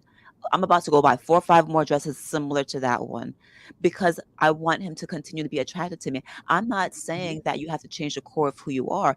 If my husband's like, oh my God, I like the way your hair when you wear your hair down, it looked really pretty. I'm paying attention to that. I'm in tune to that. So I want to do that for him because I want to be attractive to him. So that's what I'm talking about. I'm not saying change the core of who I am. I'm just saying when you're in a relationship, there's certain things that you do because you're like, "Ooh, he likes me in that dress. Okay, let Mhm. me get some more dresses like that." These are the things that women do because we know that you guys like it and we want to be attractive to you. So yes, Mr. Paul, I do things like that. Women do stuff like that. Yeah, and also like what I mean by corny, like say here's the thing. I like all kinds of things like to watch on television. I like fantasy, sci-fi, documentaries, action movies, rom-coms. Sometimes, okay. But I'll sit there and stomach through it if I'm with somebody and she wants to watch that. Yeah, I'll sit there and watch it with her. No gripes, no complaints, no funny faces and nothing like that. I'll sit there and I'll try my best to enjoy it. Or if she goes to someplace and I've never been there before and I don't know what to expect or whatever the case may be, I'll go there and I will do my level best to have a good time. I'm not a lump on a log. I'm not gonna go somewhere and just be a sour face all night because I don't want to be there. There's no point you even going there. So what I'm saying is, like me, I'll watch anime, right? Say I'm watching One Punch Man or One Piece or something like that, and then I've heard women have comments about that and like, you watching cartoons? I'm like, yeah, I'm watching anime. Yeah, what? It's One Piece. That's immature. Okay, well, she's a And so stupid, but then she's an right. idiot. And so for me, that's a red flag. I'm That's a like, red okay, flag. I yeah, agree. you don't, Why it's not just, hang out in anime? There's all kinds of Hell groups yeah. where people yeah. share That's true, like-minded Mandrell. That is interests. true. Then why not go to an anime group? Social Yeah, media and is full again, of and meeting again, spots Comic for Con those things. conventions. right, and again, this ain't about me. This is not a complaint of mine at all. I thought the I show don't was because about you today. no, because for me personally, I don't He care was if you don't speaking like in this. general. Yeah, I'm speaking in general. I don't care if you don't like anime. I'm gonna watch it. I don't care if you don't like Star Trek, the old Captain Kirk joints. I'm gonna watch it. Yeah, but you watched it like 50 times. I don't care. I like Star Trek. I like Captain Kirk. Also like Picard, but I like Kirk better. Okay? I like Star Wars and shit. I like sci-fi, fantasy, Game of Thrones. I own all the books that have been released so far, and I've read them a few times, you know. But you see that, or you see me reading a book. What are you reading? A Clash of Kings. What's that about? It's the third book in it's the second book in the A Song of Ice and Fire series. What's that? And then I'll get into a conversation about that. But then you can see their eyes glaze over. You know what I'm saying? They're just like, yeah, I don't want to talk. Okay, cool. I'm gonna keep doing what I'm doing. You're not gonna stop me from doing. Find somebody who has the similar interest. No, but the thing is, then you eliminate that. Here's the thing: I don't care if you don't like what I don't like. What I like, you want to get. But if you are into something, I don't know anything about it. Difference is, I'm gonna ask you questions about it and try to find out about it. I might get into it. Who knows? I've never been salsa dancing, but I'm willing to go do it. You know what I'm saying? Tommy B, you there? He might be tending to the kids. Yeah. I don't know. But the thing is, I want to say a few things here. One moment. Go ahead, David. Listen to the conversation. This is something that is similar to what Mandrell is saying. We live in a society today that's not attracted to a man who has structure, who got order, and also discipline. That's not true. No. Let me explain. You may say that's not true. I live in New York City, so it's more out, open than you think it is. That's number one. It's not. It just has nothing to do with where you live. I live in Chicago, so I what? didn't live in Chicago. I get it. In New York City, for more than 30 years, men who have structure and order, who are disciplined, are not considered attractive to today's society. Women, they want someone who has a flair. No, you may say that all you want. Yeah, but that is the common denominator. There's a reason why statistics have shown about 65% of the black men who are single and childless who are highly successful for that particular reason. To be successful, you gotta have some structure. You gotta have some order. You gotta have some discipline. You can't be playing around again to be so-called manly playing out there in today's society. Men such like Mandrell, or more like people who trying to create empire, who trying to create business, they're not going to drag women along who are not about that type of lifestyle. They'll lead them to the wayside. There's the reason why it's a growing number of men on that type of magnitude are looking outside the country. This is why I asked you earlier, what created this single mom syndrome? Yet I understand it has something to do with it back in the 80s.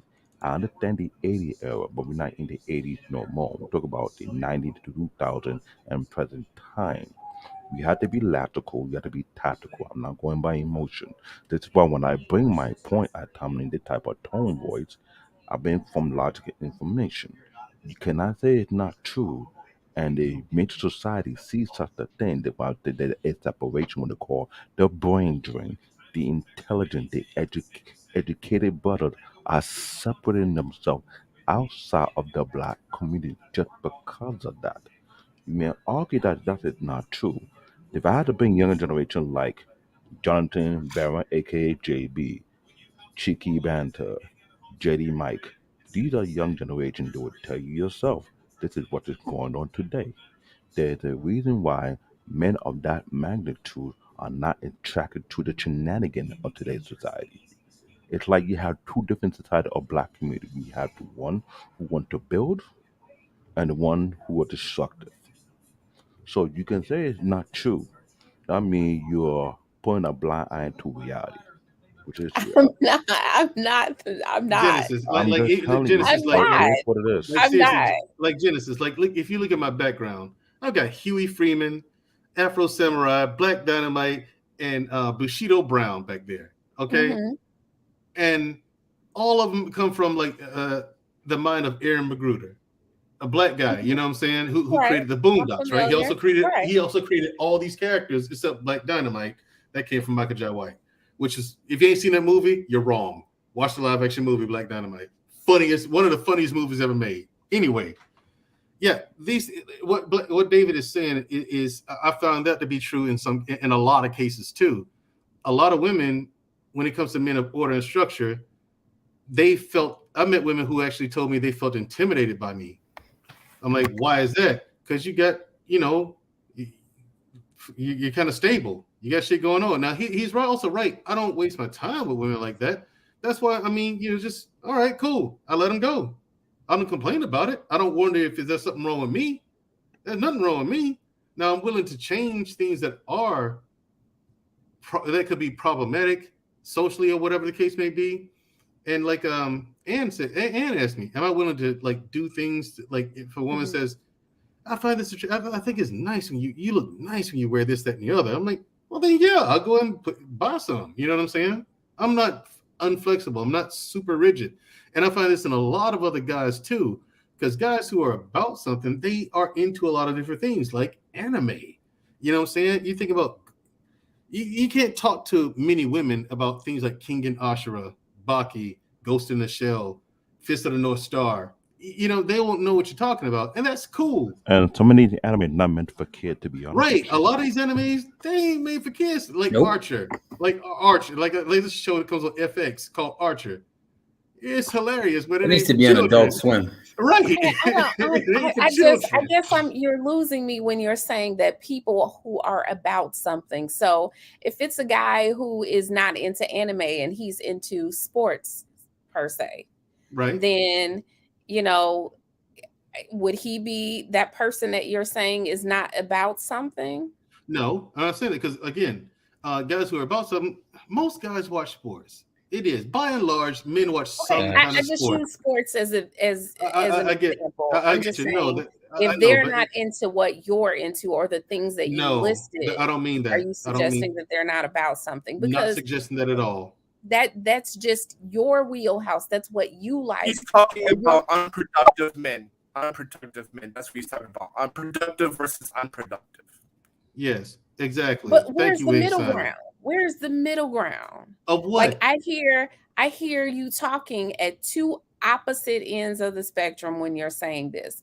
Where Mhm. is the middle ground? There is no middle ground. There's And that's I think either they're there's unproductive or and then they're there's productive. There's unproductive and productive. I'm not saying that productive men are corny. I've noticed that there's a lot of women, including women who have their act together. They have good jobs. They have fantastic careers. They have a fantastic life, but they're missing a man in their life. And the men that they seem to be looking for are men who are in that middle ground that you speak of. And what men keep telling women all the time that no, that's pretty binary. You're not going to find anything in the middle of that. You have, and that's what I told you here in this broadcast. You have to. These are two men with two completely different personalities and two completely different thought patterns. You have to think a certain way to succeed in corporate America or to start your own business and have that business thrive and build it up from nothing to something. It takes a certain mindset to do that. And then you have the other guys. You know what I'm saying? Who don't have the will or the drive to do that. Mark They Wahlberg. might work.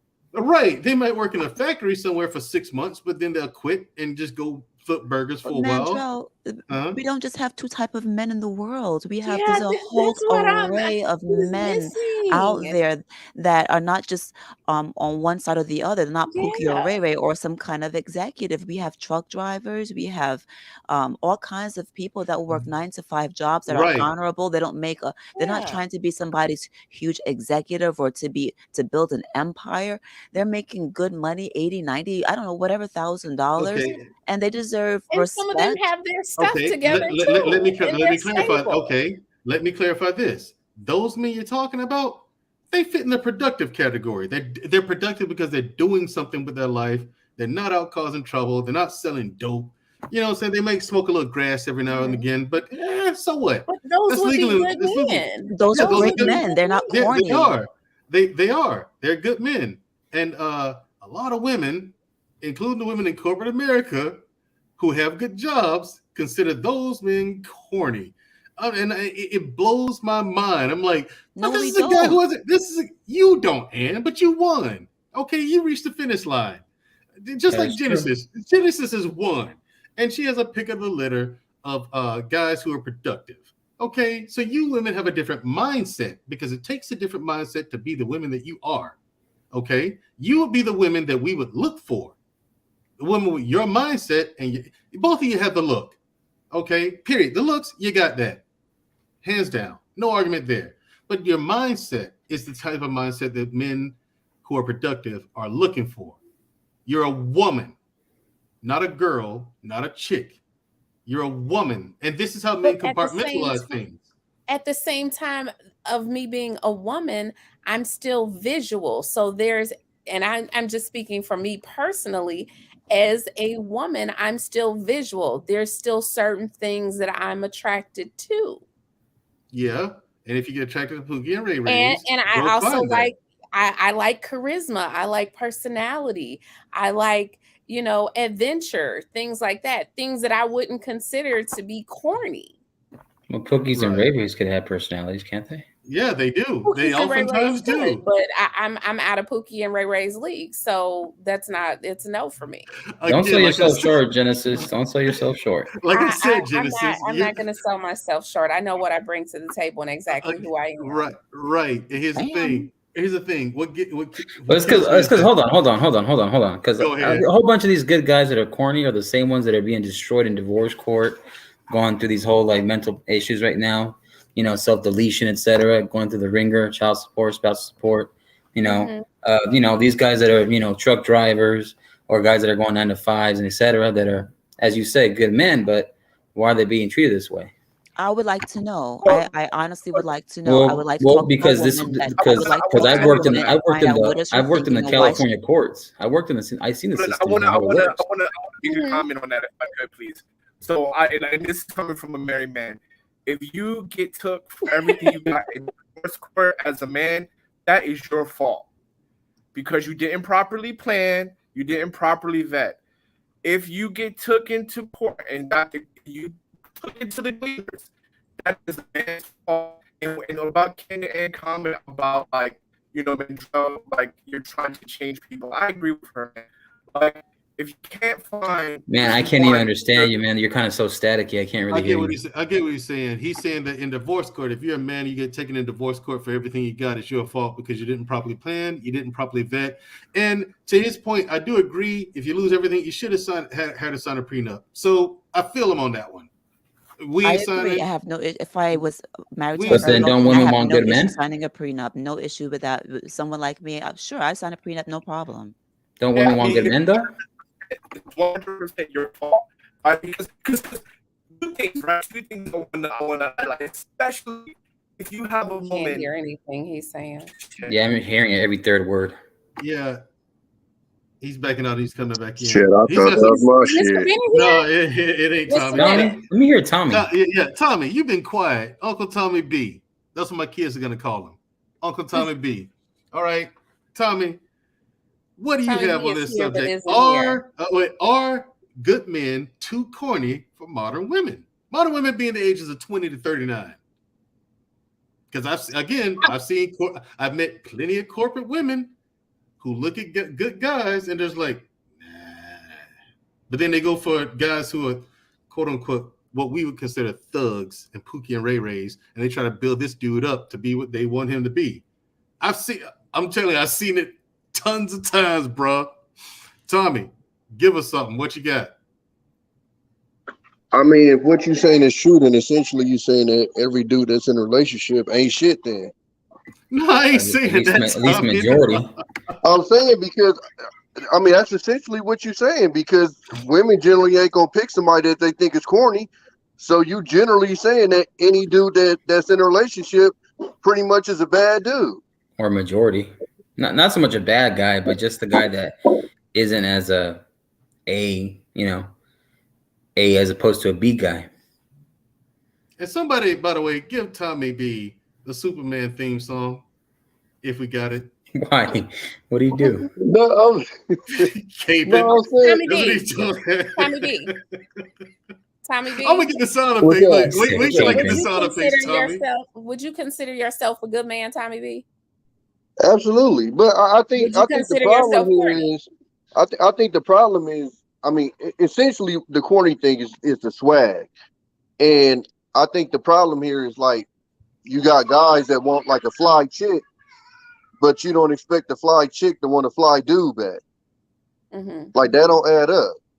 You see what I'm saying? Like if you're going after chicks that's fly, then yes, it matters what you wear.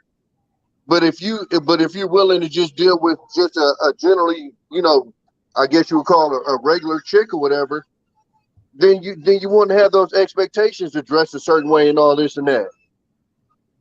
You see what I'm saying? I think what Tommy's trying to get at is, if a humble guy wants a humble woman, look for the humble woman. Yeah, Agreed. and the thing is that with a humble woman, good women, by and large, because they are out there, and I think there's more good women than this social media shit really paints the picture for. I think there's far more than, especially the social media plans. But those women, they typically go to work and go home, or go to work, grocery store, home, or church and home. They spend a lot of time at home alone. They don't really get out like that. Or the gym. No. Well, if they're not black, yeah. But what's that supposed to mean? Sisters don't work out. Stop playing. That's not true. I know Stop a few. playing. I know a few. Sisters I know don't a work few. out. No, I'm talking about in mass. I'm talking about in They mass. do. Sisters don't. No, they don't. Stop They do. playing. No, They you do. don't. But No. Mandrell, it's kind of two in the They same though. do. It's the same way that you want a chick that weighs a certain amount or whatever. It's chicks that maybe the chicks is like that is the ones that's looking for you to dress a certain way, to have a certain swag or whatever. And that doesn't mean that you have to be a Pookie or Ray Ray and none of that. It's guys out there who, you know, care about how they dress. And Right. those tend to be the dudes that attract the women, and that's including the Pookie and Ray Rays. And then you got guys who, you know, will get dressed like they, you know, like they lights went out. And those types of, I mean, You just and said those that. are generally that's just the thing. So, I'm sorry. Wait, hold on. I've never heard that one. I ain't I'm never gonna heard take that that. either. I never heard it either. Somebody I cut mean, the power off. Hold on. I see cats put together an outfit and they'll wear like these same like corny brown shoes every like it. I mean, He said, dressed like Super Spade. I see they dress like their lace went out. Must be Gran Torino. I mean, you gave examples earlier. You mentioned Denzel. You mentioned Morris Chestnut. Yeah. I don't think that they would be defined as being corny. They 'cause on are screen- definitely not. that's They are because on definitely not screen- Pookie or Ray Ray. Well, the thing is, that's because on screen they come off as guys with charisma and things of that nature. You know, And usually I the get it. lead. They're the lead Yeah. alpha. right? And But they wouldn't be on, Pookie or Ray Ray either. no. But So but they but, would but here's be the but- middle ground. no, they would not be the middle ground. But that's also an exception because they're no, it's not. celebrities, they're stars. And that's not even the middle There's ground. a lot of gentlemen in everyday living that would be Morris Chestnuts or Denzels. You just don't see them on screen. Right. And they get But passed by. then neither are they the They middle don't ground get either. passed by.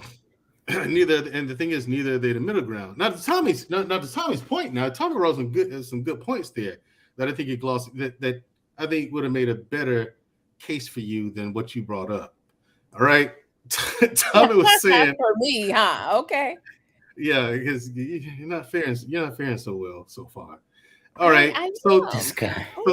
so Tommy says you got some guys out there just like they like The power went off. yeah, like They cut off lights the went power. out, right? Someone call him pure Okay. irrigation.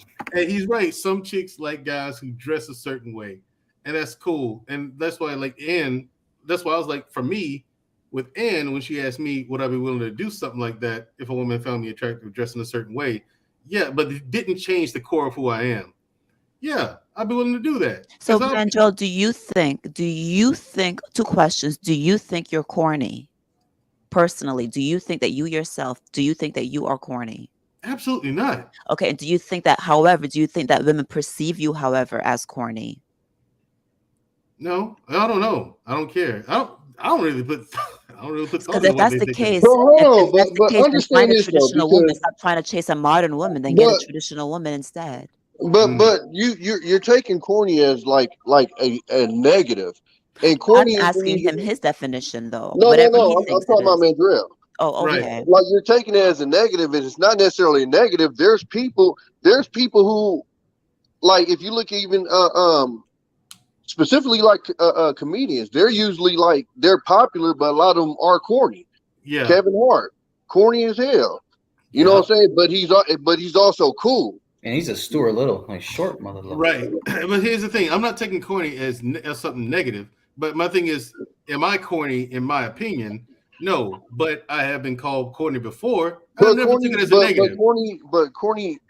If someone was to call you corny, that's not for like your interpretation of yourself, right? As if you think it is, because generally, okay, like some of your like when you were talking about like the genes, you like who could like for most of society or people who are pop culture, that stuff that you know, the labels and all of that type of stuff. So if you're not into that, generally that makes you corny because it's against pop culture.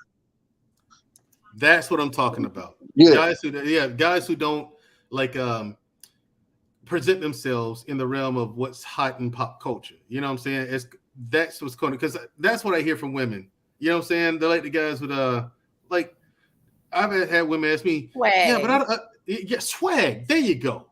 Because I've had women ask me, I don't see you wearing Timberlands. I'm like, I got like 4 pair. What are you talking about? You know what I'm saying? I mean, I'm like, what are you talking? And that's the thing. It's the swag. That's what I'm saying. Like, yeah, it's the swag. You know what, Mandrell? I'll give you the perfect example. Is the difference between Steve Urkel and Stefan Urkel. Boom. It's literally that. Boom. Yeah.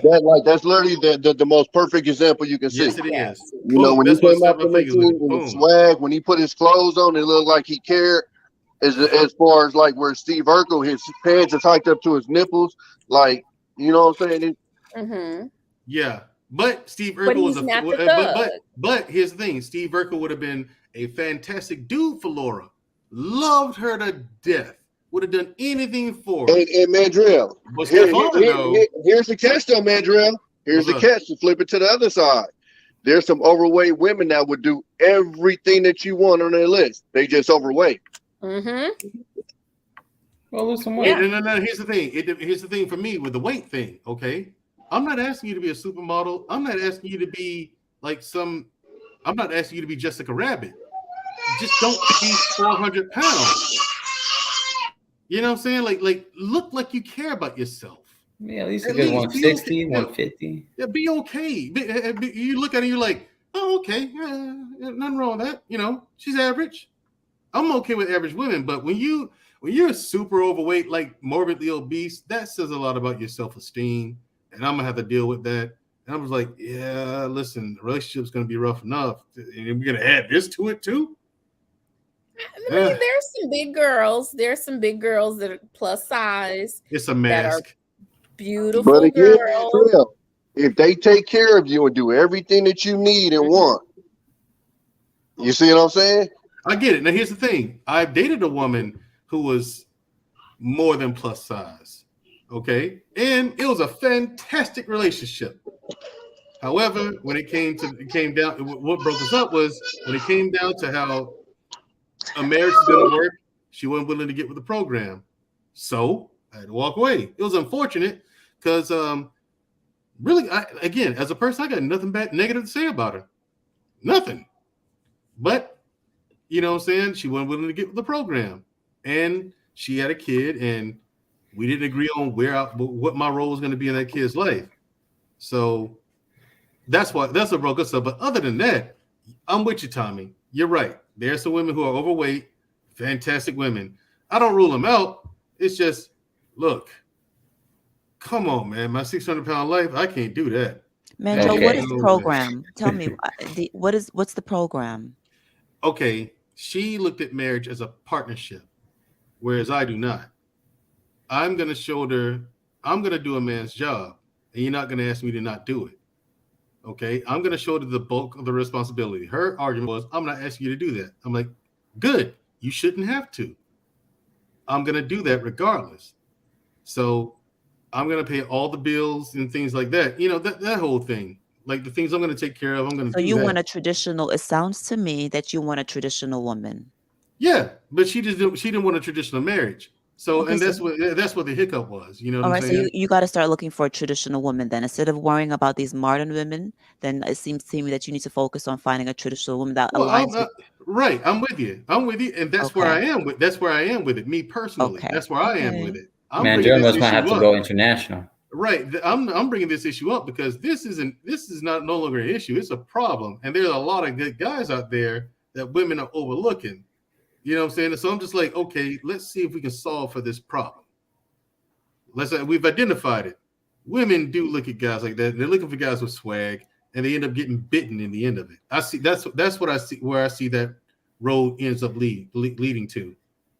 Is there a difference between an average guy and a good guy? Depends on your definition. What the hell is that, Mandrell? I mean, you could be what's an average guy? An average guy could be a guy who makes an average salary or whatever the case may be, but that doesn't mean he's a good guy. I mean, he could be some of those dudes with swag are average guys and are good guys.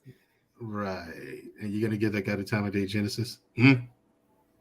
Actually, well, the guys with swags might have a better chance than an average Joe guy who doesn't have swag. Gotcha. I'm taking a good guy all day, every day. I don't care about that swag foolishness. So for me, good guy all day, every day. And all Thank you. But Mandrell, I don't know. Like if I was, granted I'm married, but if I was single and within your age range and in your neighborhood, I don't know if I would qualify for someone like you, because I'm gonna go to work. Go to work. Right. And when I come home from work, right, and I'm telling you about, I'm gonna make it up. Oh my God, how hard my day was. I had this patient that was literally holding on to my legs, crying for pain medication. I couldn't get the doctor, and I threw up. Blah, blah, blah, blah, blah. Are you listening to me? Are you paying attention to me? Tell me all about it. Oh, okay. I'll turn the TV off. I'll turn the TV off. I'll stop whatever I'm doing right then and there. Okay, I asked that because I remember one time you were saying that you wanted a woman to just kind of sit there but don't say nothing, just be quiet. Like, I don't want to have to talk to it. So when you say stuff like that, I'm kind of you don't want to talk to a pillar, man. Are you willing to listen? Like, where are we at here? That's what. So I'm asking these questions to get a better understanding of what exactly are you really truly looking for. That's me in a relationship. I'm going to listen to you. Period. I have to. It's part of my duty as a husband. I mean, what are we talking about here now? I'm talking about when I say I don't want to talk to it. I'm talking about nagging. If you just nag, no, I don't want to hear that. Okay, tell me what's the problem. That's the problem. Okay, let me go fix it. Don't keep walking behind me as I'm going to fix the problem, yapping in my ear. Listen, I told you I'm going to fix the problem, right? Yeah, then let me go do my job. Okay. Chill. You know. Yeah, I think that's an issue. Go find something to do. I got you. I think that's the issue that men have with women, is because when women are telling their problems to their man, and their man gives them the solution or something to solve their problem, and they don't do it, and they still keep doing the same thing over and over again. And then it's like, well, what the hell are you asking me for my advice if you're not going to do the damn thing? Because they want you to advice. Solve it. They want you to just listen. Right, and see that's my wife does that. Wouldn't it be much simpler though if you just listen and take the good advice? No, but my wife does that all the time. Sometimes they just need to vent. It's right. normal. Sometimes they just need to vent. I get that. You don't need to do anything. Right, and here's the thing, fellas. That's something that I had to learn. Because I'm a problem solver by nature. The military made that exponentially worse. Like, you know what I'm saying? If there's an issue, let me solve it so it doesn't grow into a problem. So I had to learn to just stop, listen, and let that be it. She just wanted me to hear her. You know what I'm saying? I had to learn how to do that. And at first that used to cause issues too. And then one woman just told me, my sister told me one time, she's like, Carlos, she didn't want you to solve anything. She just wanted you to listen. I'm like, what are you talking about? No, just listen to what she had to say. I'm like, okay, and then what? And then that's it. I'm like, how is that it? Like, I really didn't. Just nod your head. Just nod your head and say, Just nod and say, and just let that be the end. Just at the end of it, tell her it's gonna be okay. And that's all she wanted. I'm like, okay. So this is really nothing. She just wanted to vent.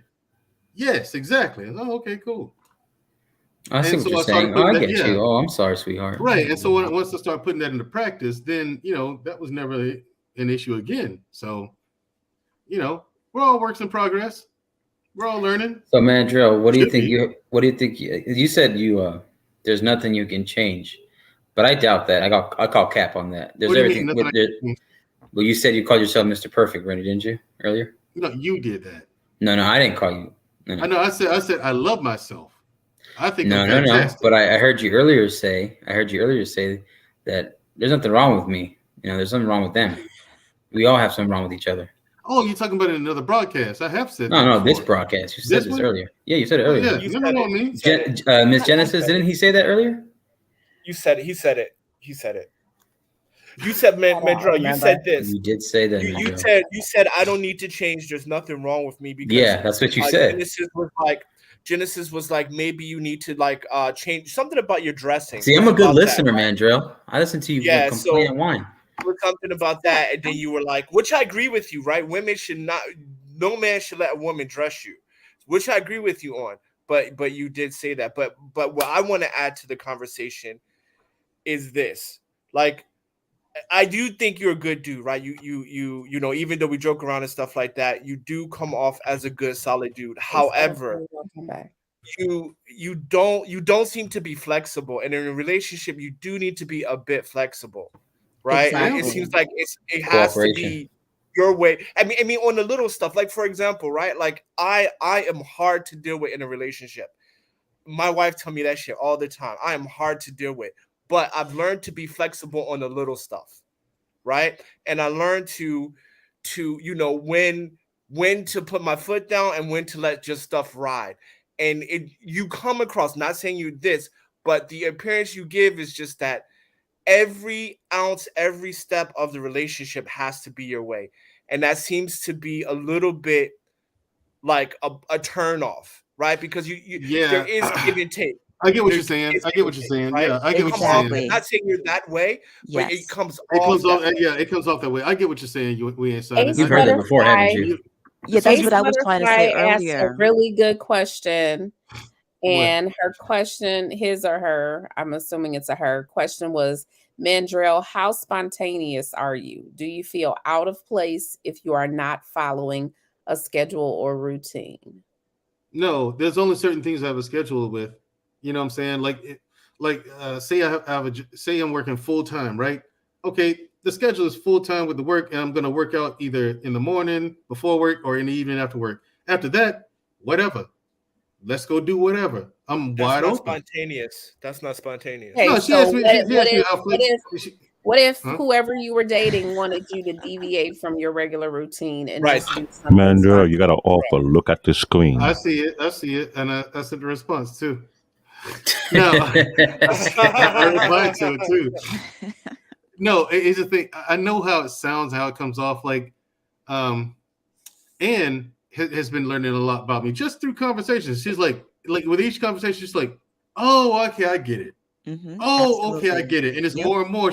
And that's the thing with me. I come off that way, but what I'm saying is, you're gonna have more freedom with me than probably any other guy you dated. There's only certain things that have to happen. Like, okay, when it comes to bills, I'm gonna need the money we invest. I'm gonna need you to know everything that I know, just in case, God forbid, anything happens to me. You can come right in and take over and smooth sailing, right? So that's something. Say we're married. That's the case. One bank account or two or three? How many bank accounts are we doing here?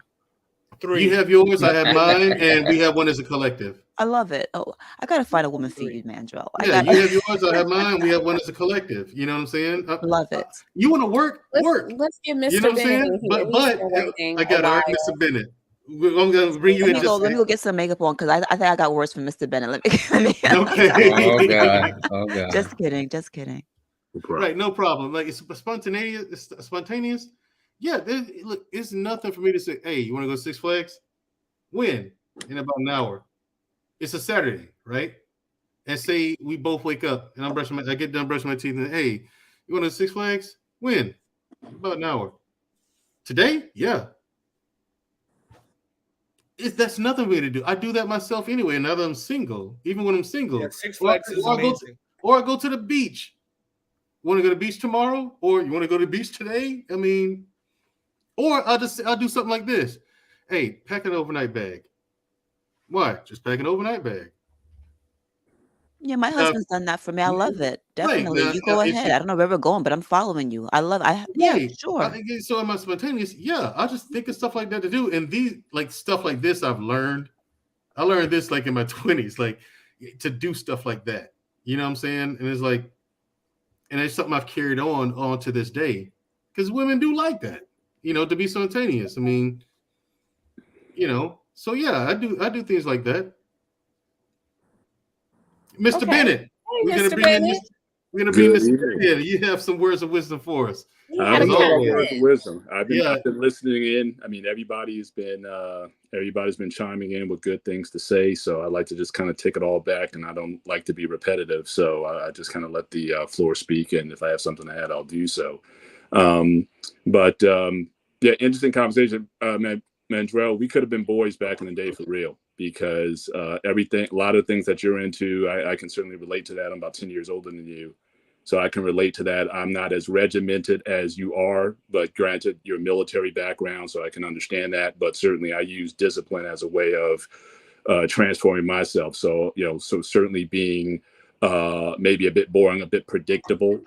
Certainly, a lot of people would classify me as that, but I got a lot of things done that way, and it's helped me certainly be to where I am. So so I can certainly understand your frustration in trying to meet. But I think from what I'm seeing in these spaces that I've seen of you, the fact that you're in so many different places and spaces, like you don't fit necessarily a type of person. Right. And a lot of people generally tend to group and to migrate into these spaces. Like I can get with the anime crowd and all that kind of stuff for like a while. Like I'm great at parties, and that I can go into a conversation and I can be in that conversation for about 30 minutes. But some of those dudes, as you know, they'll talk about that stuff all night. And I'm like, yeah, I want to get to something else. Can we talk about boxing now, or can we talk about football? Yeah, So Rambo, something. So you finding, yeah. The only thing I want to add to this was like a lot of things that were talked about in terms of what's attractive or what's corny or not. I mean, me being married for as long as I have been, I mean, I think at the end of the day, a lot of those things which we may find as attractive, really, at the end of the day, I don't think they last to the end. If you want a long relationship, trust, honestly, respect, sacrifice, all those things that we all hear about. At the end of the day, those are the ones that are important. And so for a lot of these things about the clothes you're wearing, what brand of jeans that you're wearing, or your looks. I mean, looks are going to fade over time. Things are going to change over time. And so really, it's about relationships, especially marriage, is about sacrifice. And are you willing to sacrifice for this other person for the rest of your life? The marital vows that I took, I wouldn't have been there if I wasn't willing to fulfill them. And that's what's kept me and my wife together all this time. My wife and I are total opposites in a lot of ways. She's not into any of the stuff that you and I are into. But she's the type of person to be like, you know what, you and Mandrell, I'm saying, look, I'm going to be hanging out with Mandrell. You guys go out and do your thing, and I'll be here when you get home or whatever. Or, if you want to go out later or something, you can do that. So we've gotten to this point where we're not trying to necessarily occupy in these spaces. So this idea that, okay, your partner should be into everything that you're into, not everything. Mm-mm. And so, as you mature, you just understand, like I said, I think the other night on Security Boss, there's hers, there's mine, and there's ours. And so the stuff that's ours, that is the glue of our relationship. So our kids, our finances, our faith, those things that really hold things down, that's ours. And we fight to the death on that. But all these other things or whatever, allow her to be herself and the things that she's interested in. If she wants to hang out with her sisters and go and do something, hey, great, go ahead and do that. I'll get with my guys, so I don't need my wife to be everything for me. If I want to get into a debate, I don't even like really debating with my wife. I mean, if I want to debate, I got 4 guys I can call, and we can go all night with it if need be. So again, I think this idea of needing someone to be your everything, or when people, just men or women, when you're looking for someone to be your everything, I think that's why people just are having difficulty in these spaces trying to find that one who just fills all these roles. And I think the more important things, again, obviously, I think you need to be attracted to each other, however you define it. Sexual attraction, I think that's very important, however you define it. But then after that, is there mutual respect? Is there trust? Is there loyalty? And everything else will kind of work itself out later on. So, so I think that, I kind of put in there like some of these things that, the shoes that you're wearing or the the way you look. Now someone did ask Ari, I believe it was Candid Ann, I believe you had asked.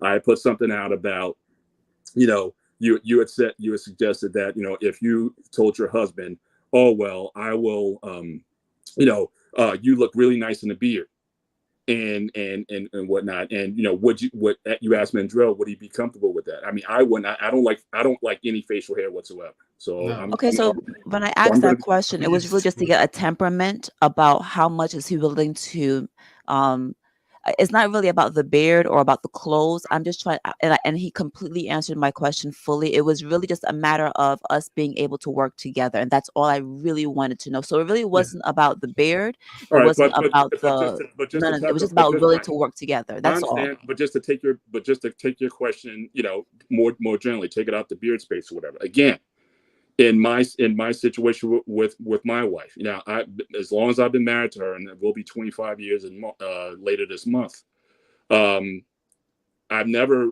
won an argument or even a suggestion in terms of what she wears, how she styles her hair, how she goes about her. But what I've learned though is I accept how what makes her, because I truly believe that again, she's best and I'm best when we're comfortable being who we are. So whatever style of hair makes her feel good about herself, I'm good with it. I go out shopping with her all the time. Hey. You go so that's you and that's your wife. One of the things I don't like on these panels is that just because something is your experience, you guys make these generalized statements that you can't tell any women. That's your wife. My husband can't tell me I like that dress and I'm gonna go get 5 more. That's me. Respectfully, you're doing the same thing. You just did the thing that. What I'm trying to say, I'm trying to make the point that we're not all the same. That's what I'm trying to say to you. And I made a general statement. Based on my experience, based on the daughters that I have, based on the experience of other guys I've gone with, I made a general statement.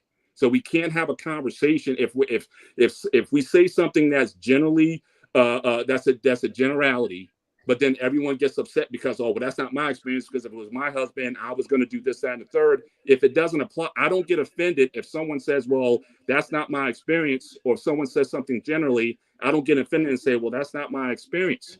If we're having a general conversation with people here, there's going to be generalities. There's always going to be exceptions in every case. So we can't get. But what you said specifically, and I'm reading it in the third section. I'm going to read what you exactly wrote. You put no man today. How your woman dress shows the amount of respect she has for her husband. So I can't agree with that. For example, there's been times when my wife wore something I was really uncomfortable with going to work, and I told her to change. She changed. There's no argument, because how a woman dress shows the level of respect she has for a man. Now, if your wife is naturally modest, then that's not an issue. True. But we can't be telling young men to not have a standard when it comes to the way their wives dress. That's not okay. It doesn't have to be modesty.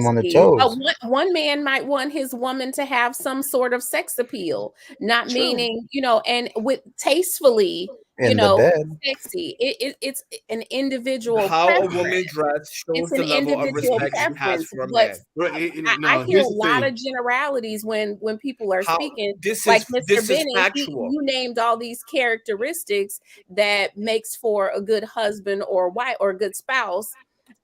Trust, loyalty, honesty, things like that. But then you suggested that if they are wearing a particular type of jeans, that they can't have those qualities. There are people who are stylish. If you're dressing away, not caring what your man thinks about it, that shows the level of respect you have for him. It may be the man's idea.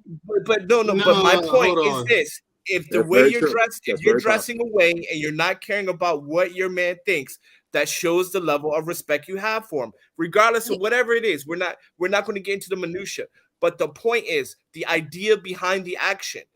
If you are dressing in certain ways and you're not caring about your significant other and how he feels about it, that just shows the level of respect you have for him. Absolutely. But what if she prefers modesty, but her man wants her to have some sex appeal?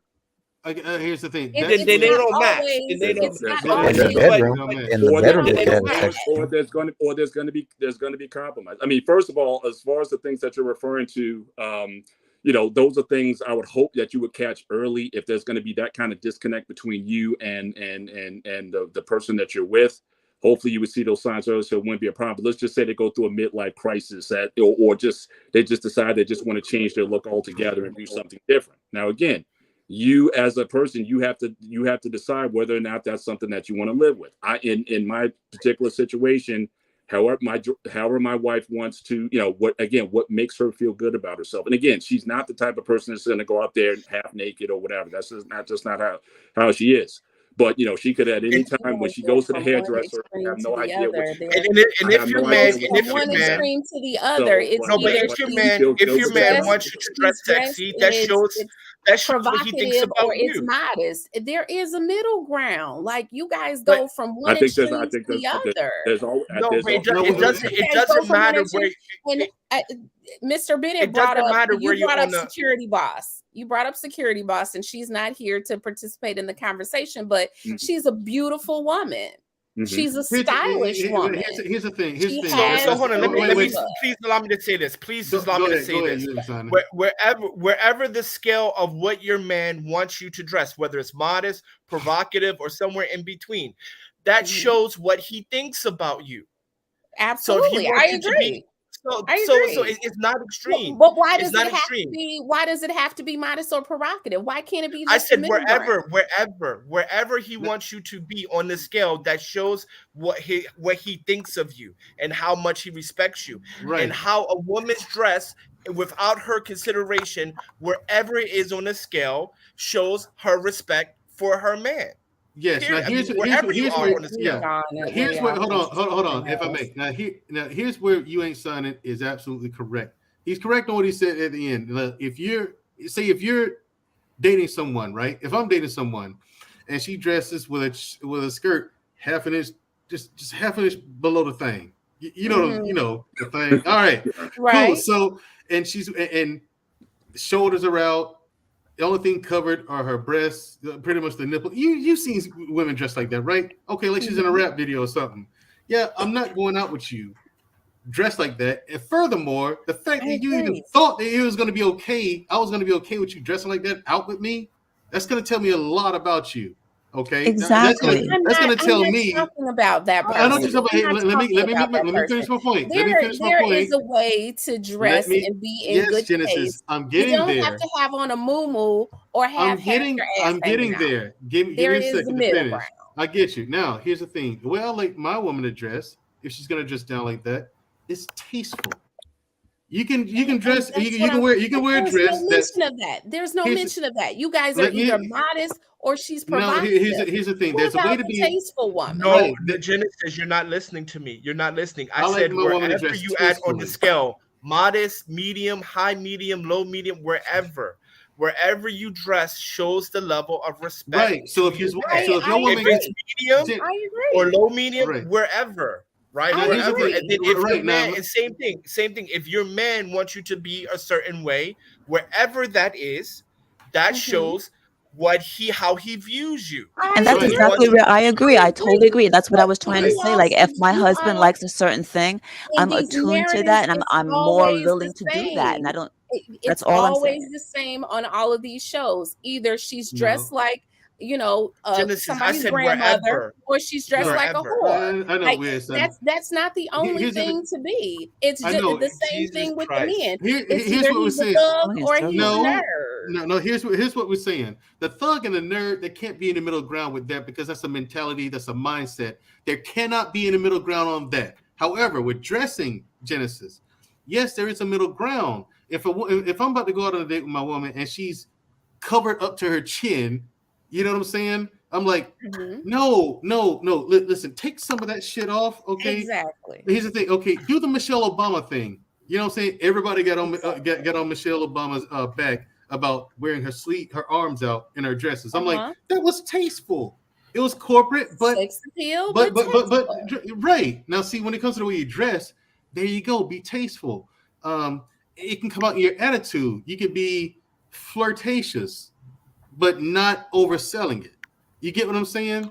But when it comes to men and just the way we're engineered, there are guys who are going to be average Joes, truck drivers, and things like that. Average guys, who have a good job, who are doing well for themselves, all right, taking care of something, all that. That's a different mindset than a Pookie and a Ray Ray or a thug dude or whatever you want to call those guys. Can I say something real That's quick? the thing. Now, the guys, drivers, those sanitation workers, all of those blue-collar warehouse workers, they can be stylish. They can have swag. They don't have to be a Pookie or Ray Ray because they have swag or because they're stylish or I'm not saying they are. They're putting some effort into their appearance. Yeah, but here's my thing. I'm not talking those guys. They can be stylish and everything else. Mm-hmm. But I'm not talking about the guys who are just stylish. I'm talking about guys who they don't consider, because they'll get with those guys who are stylish, and I've seen women consider them corny. Can I say something real quick, Mandrell? Go ahead. Go ahead, Marcus. No self-respecting man that respects his woman, that loves his woman, is going to let her walk out with her for sale sign, with their TNA hanging out with these tight little leather dresses. We understand I'm just saying that. How do we keep going back to that? I think everybody agrees. He's making his point. He's making his point on that subject, and I agree with him. I think we all agree on that, Marcus. But to my point, what we're talking about, guys, women, good women. Well, I think they're good women, because they'll choose a Pookie and a Ray Ray and try to build it because he has the swag and the personality, and they find that not corny, and they find other guys, just because they have a straight-laced job, regardless of where they are on the pay scale, they have a straight-laced job, 9 to 5. They find those guys corny because they have a 9 to 5. I've seen that in action too. You can go all over the internet and you can see videos of women saying these things themselves. I've met women like this. Why they corny, Mandrell? Why they corny, bro? They're just corny with a 9 to 5. You could be corny with money. You could be like, most of these billionaires is corny as fuck. Yes, they are. I agree. So it's not the job. It's the person. Because again, most Pookie and Ray Rays, they ain't all thugs, and the ones that ain't, they generally have what? Regular blue collar jobs, and obviously they still snatching shit up. So you can't say that it has anything to do with the job. Again, it's just it's the way that you carry yourself, and I mean, I'll give you a perfect example that has nothing to do with like any of that shit. Like knowing how to romance a woman. Like that's, if you don't know how to do that, that is looked at as corny. You see what I'm saying? Yeah. And that has nothing to do with being tough or being a Pookie and Ray Ray, none of that shit. Like knowing how to romance a woman. If you don't know how to do that, if you're in there bumbling and fumbling, you're looked at as being corny. That part. And the thing is, I met a woman. Like I said, it only lasted one date, and this is why. I'm doing the romantic thing. You know what I'm saying? Just being myself. I go pick her up for the date. You know what I'm saying? The whole 9 yards and all that stuff. She saw all, and opening doors and stuff. She saw all that as corny. Like for me, the second I found that out, the second she said that, I was like, yeah, this ain't going nowhere. So, you know what I'm saying? So I didn't look for anything else after that. Like I said, for me, I'm not, this conversation isn't about me per se, isn't about me. It's about the greater community, people in general. This is something I see. And again, I have a female friend. I've known her since 8 years old. She's looking for that happy medium when it comes to this that Genesis is talking about. But her situation seems to be much more extreme. I'm like, yeah, you're just not going to find that. You're not going to find a guy who behaves that way in private, but then he goes to a real job. If a woman is into you, she'll take into consideration what he likes. She'll be willing to notice what he likes. Is right. Yeah, she's right. She's right. That's true. That's true. I don't see why that was such a huge. Can I say a few words for a second? Well, let me tell you something right quick, Blake David. The reverse of that, Mandrell, will be us wanting a lady in the street and a freak in the bed. That's easy to do, though. Yeah, that is pretty simple. But here's the thing, fellas. If you're gonna have that, please understand that she learned them tricks from somewhere, and you got to be okay with that. Yeah, man. I'd rather her You proving be my point though, fucking man, ignorant Joe. as fuck than I know, Tommy. I know, Tommy. I'm just Nah, man, saying, I'd just rather. putting it So, out there, fellas. question for the panel. Question for the panel. Go ahead. For men, would you rather have a woman who is inexperienced in bed or experience The come first one. The first one. with a The lot of first one. experience? Yeah, I And can for the teach. ladies, let me finish. First out. And for the Go ahead. ladies, same question, but for men, would you rather have a man who's inexperienced or experienced and had a lot of miles? Inexperienced. How are you doing? What was I So couldn't hear James, you First talking option. over you. Can we just I let was him talk look, without interrupting? Can you please just say that once more time without anyone interrupting? Gotcha. Go ahead, we inside and ask her the question again. Okay, so here's the question for the men: would you rather have a woman who is a freak in the bedroom with a lot of experience, or a woman with no experience? And then for the women, the same, but obviously a man who can blow your back out, do all the tricks, whatever, porn star level, or a man who has very little, limited to no experience.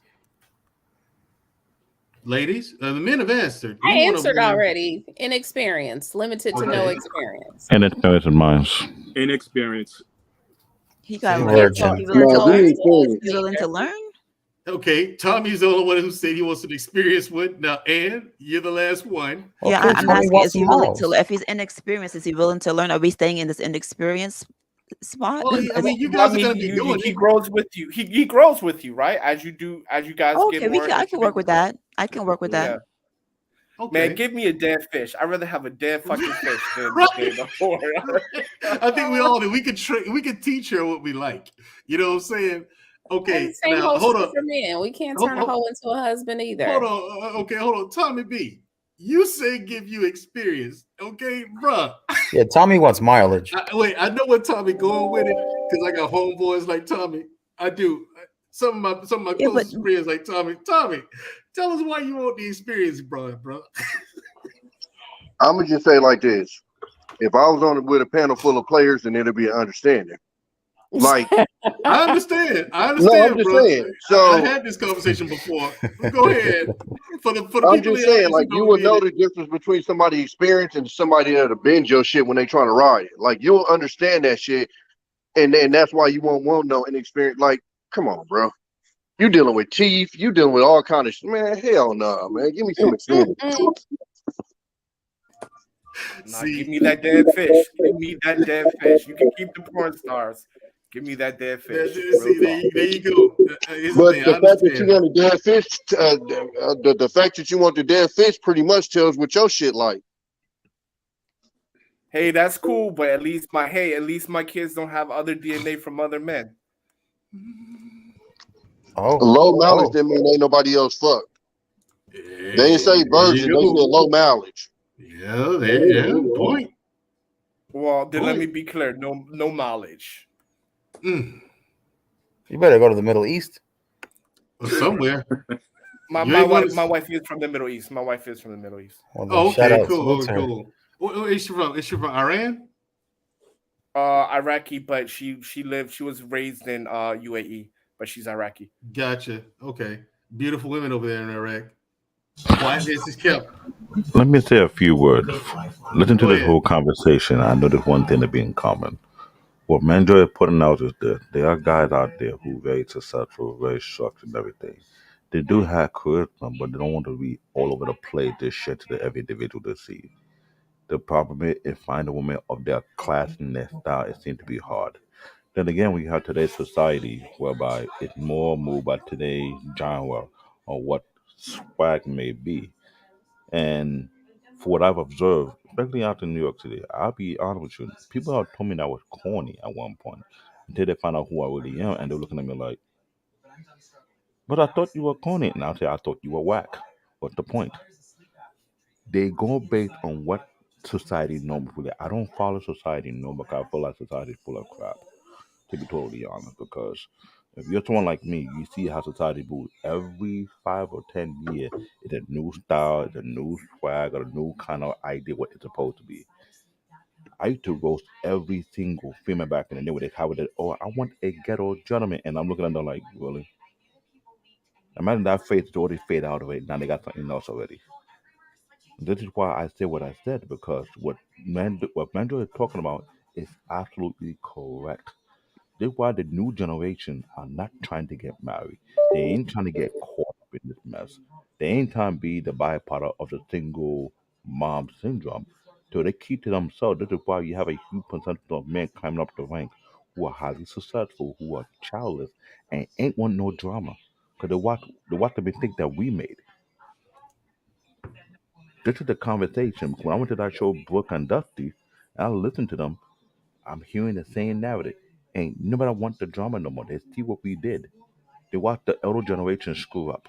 So why want to repeat the same exact thing? No, they want to divert themselves from that nonsense and create a new, different type of generation. This is why I say what I said. If the modern women don't change, they're going to be extinct. Because the wise and the good educated one, they're pushing themselves to the curve, pushing those people to the curve, more likely to the cliff. And that's honest speaking. I talked about it in the other platform a few months ago. There's a divide. Those who want to integrate, want to build something, are moving up to one side of the road and leave the one with the shenanigan to the other side. When Mandrell said there's no black community, I had to honestly agree with him. What a community based off? Ain't single parenthood. Single parent don't create a community. So when you have the shenanigan going on for more than 2 to 3 decades, what you think gonna happen? If you study history, history repeats itself. Then again, we in the country don't like to read. So what could I say? Right, and see, then that was the whole purpose of this show, because there, like David says, and I'm glad he backed me up here. There is a lot of this, and there are a lot of good guys missing out on women, and for the most part, it seems like women are looking for things much more specific than the guys are.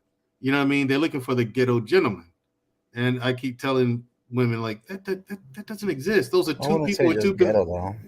No, this is what they tell me, and I've heard that too. The ghetto gentleman. I've heard that it described in that same way, and that's a big problem now. It used to be an issue. Now it's a problem because good people are missing each other, because guys are thinking, because they run into that a lot, so they're thinking that, oh, guys, some guys generalize it. Oh, all women, that's all they want. Blah blah blah, and that's not true.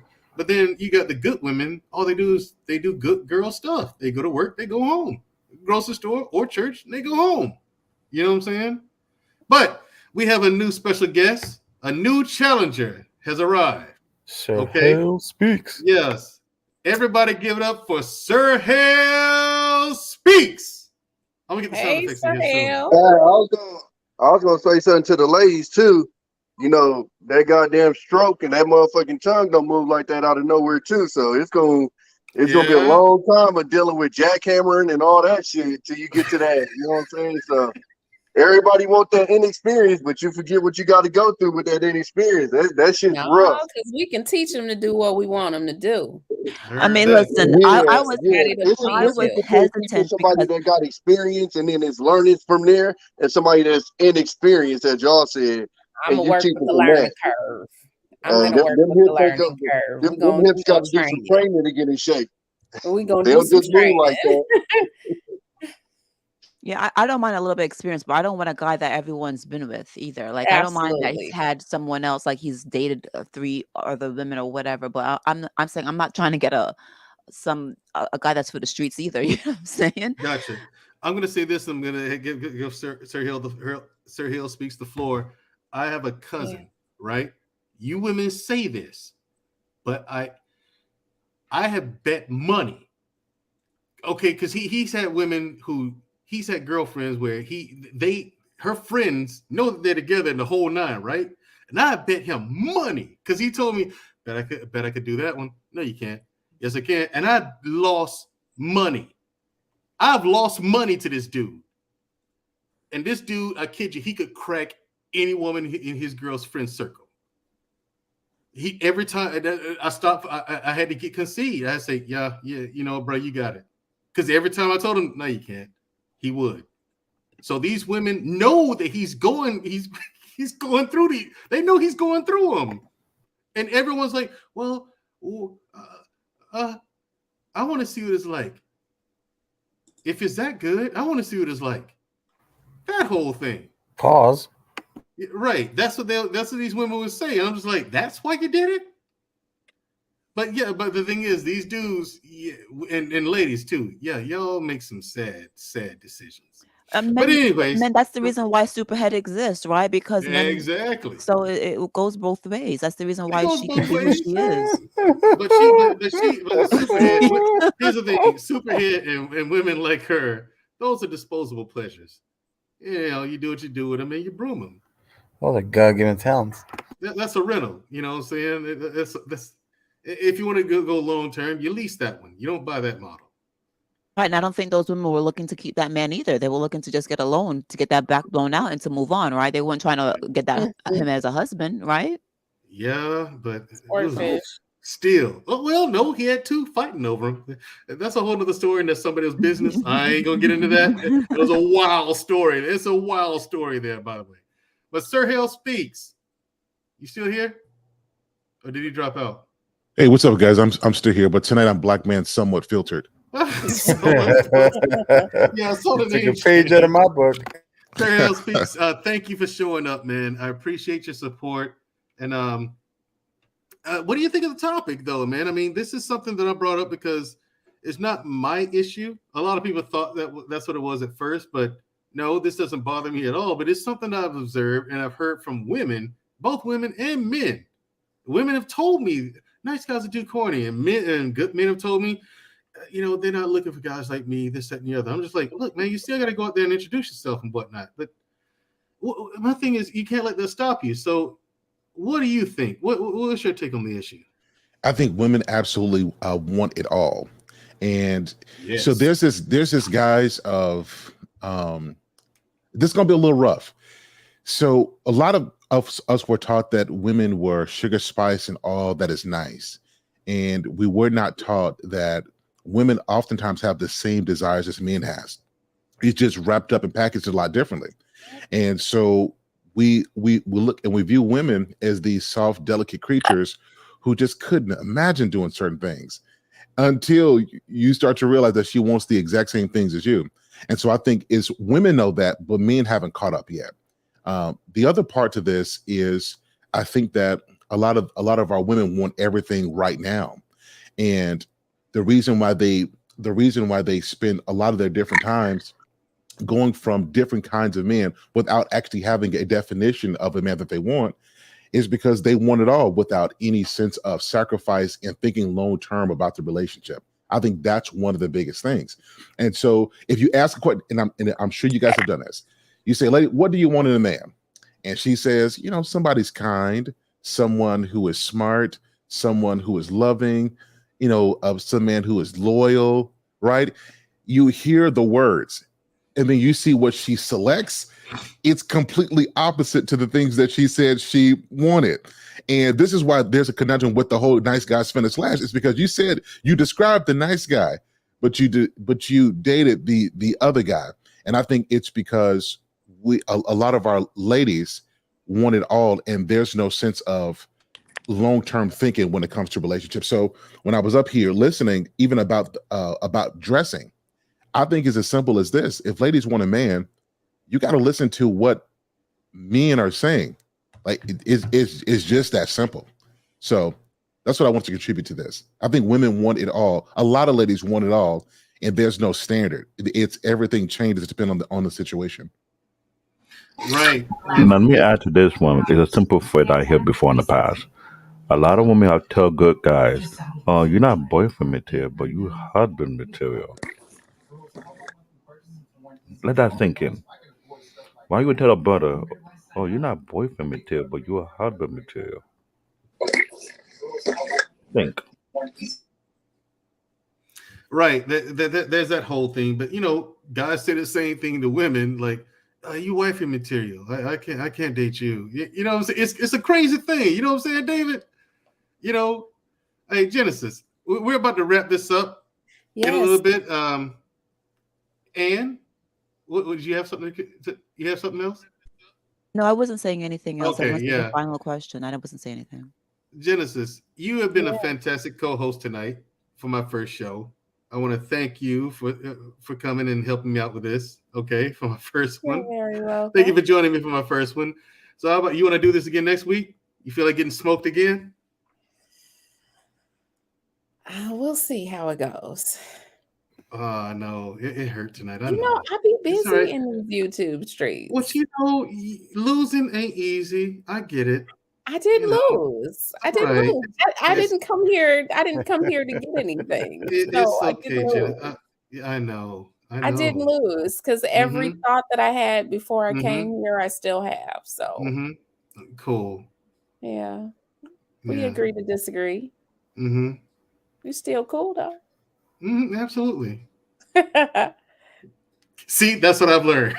What? Just say, that's what I've learned. Just say, mm-hmm. What? We can agree to disagree. We're not here to become enemies after a YouTube show. I know. I'm just messing with you. Right? I still think y'all deluded, but it's okay. No, we're not. You've been off the market a while. I think that's also a thing with women such as yourself. You're a woman of a different class, so you're gonna have a different social Wait, you circle. gonna say I was off the market for a while? Yeah, you've been off the market for a while. I haven't been off the market for a while. I've been off the market a year. Yeah, but before that, in a year, you haven't had your mind on any of this. Okay, and so since then, you haven't really had your mind on it. Hey, I'm sorry again. Sorry to hear about that. Oh, it's okay. Yeah, but before, and also, it's gonna be a minute before you want to get back on the horse because who's gonna measure up to that? Yeah, who's gonna measure up to that? If this is what I have to deal with, then yeah, it's gonna be a while. Yeah. Y'all rough. Well, the thing is, it's been made this way, and guys have been led because what guys are realizing is that the things that we've been taught growing up by our mothers as to in regards to how we treat women, or we're supposed to treat women, it doesn't work that way. I'm not going to say it's a lie. I can't say that, but it doesn't seem to work that way because the women of today and the women as we've grown up, largely they reject that. Those are the women that we run into because again, the good girls do good girl stuff. They don't get out to meet anyone. They don't put themselves in a position to be found. Like I go to these places. There's a place. To agree to disagree on that. We're gonna continue having dialogue, and maybe one of these days we'll all be able to meet in the middle, and we get some people dating and married and living happily ever after. How Absolutely. About that? Hopefully we can. Thank you, everyone out there in the chat. Yes, thank you. Everyone watching this broadcast afterwards who didn't get a chance to catch me live. Thank you for showing up to Unapologetic with Mandrell. And hopefully I'll see you next week. Thanks for showing up. That's been the first episode, now done into the books. Good night, everybody. Yay.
Bye.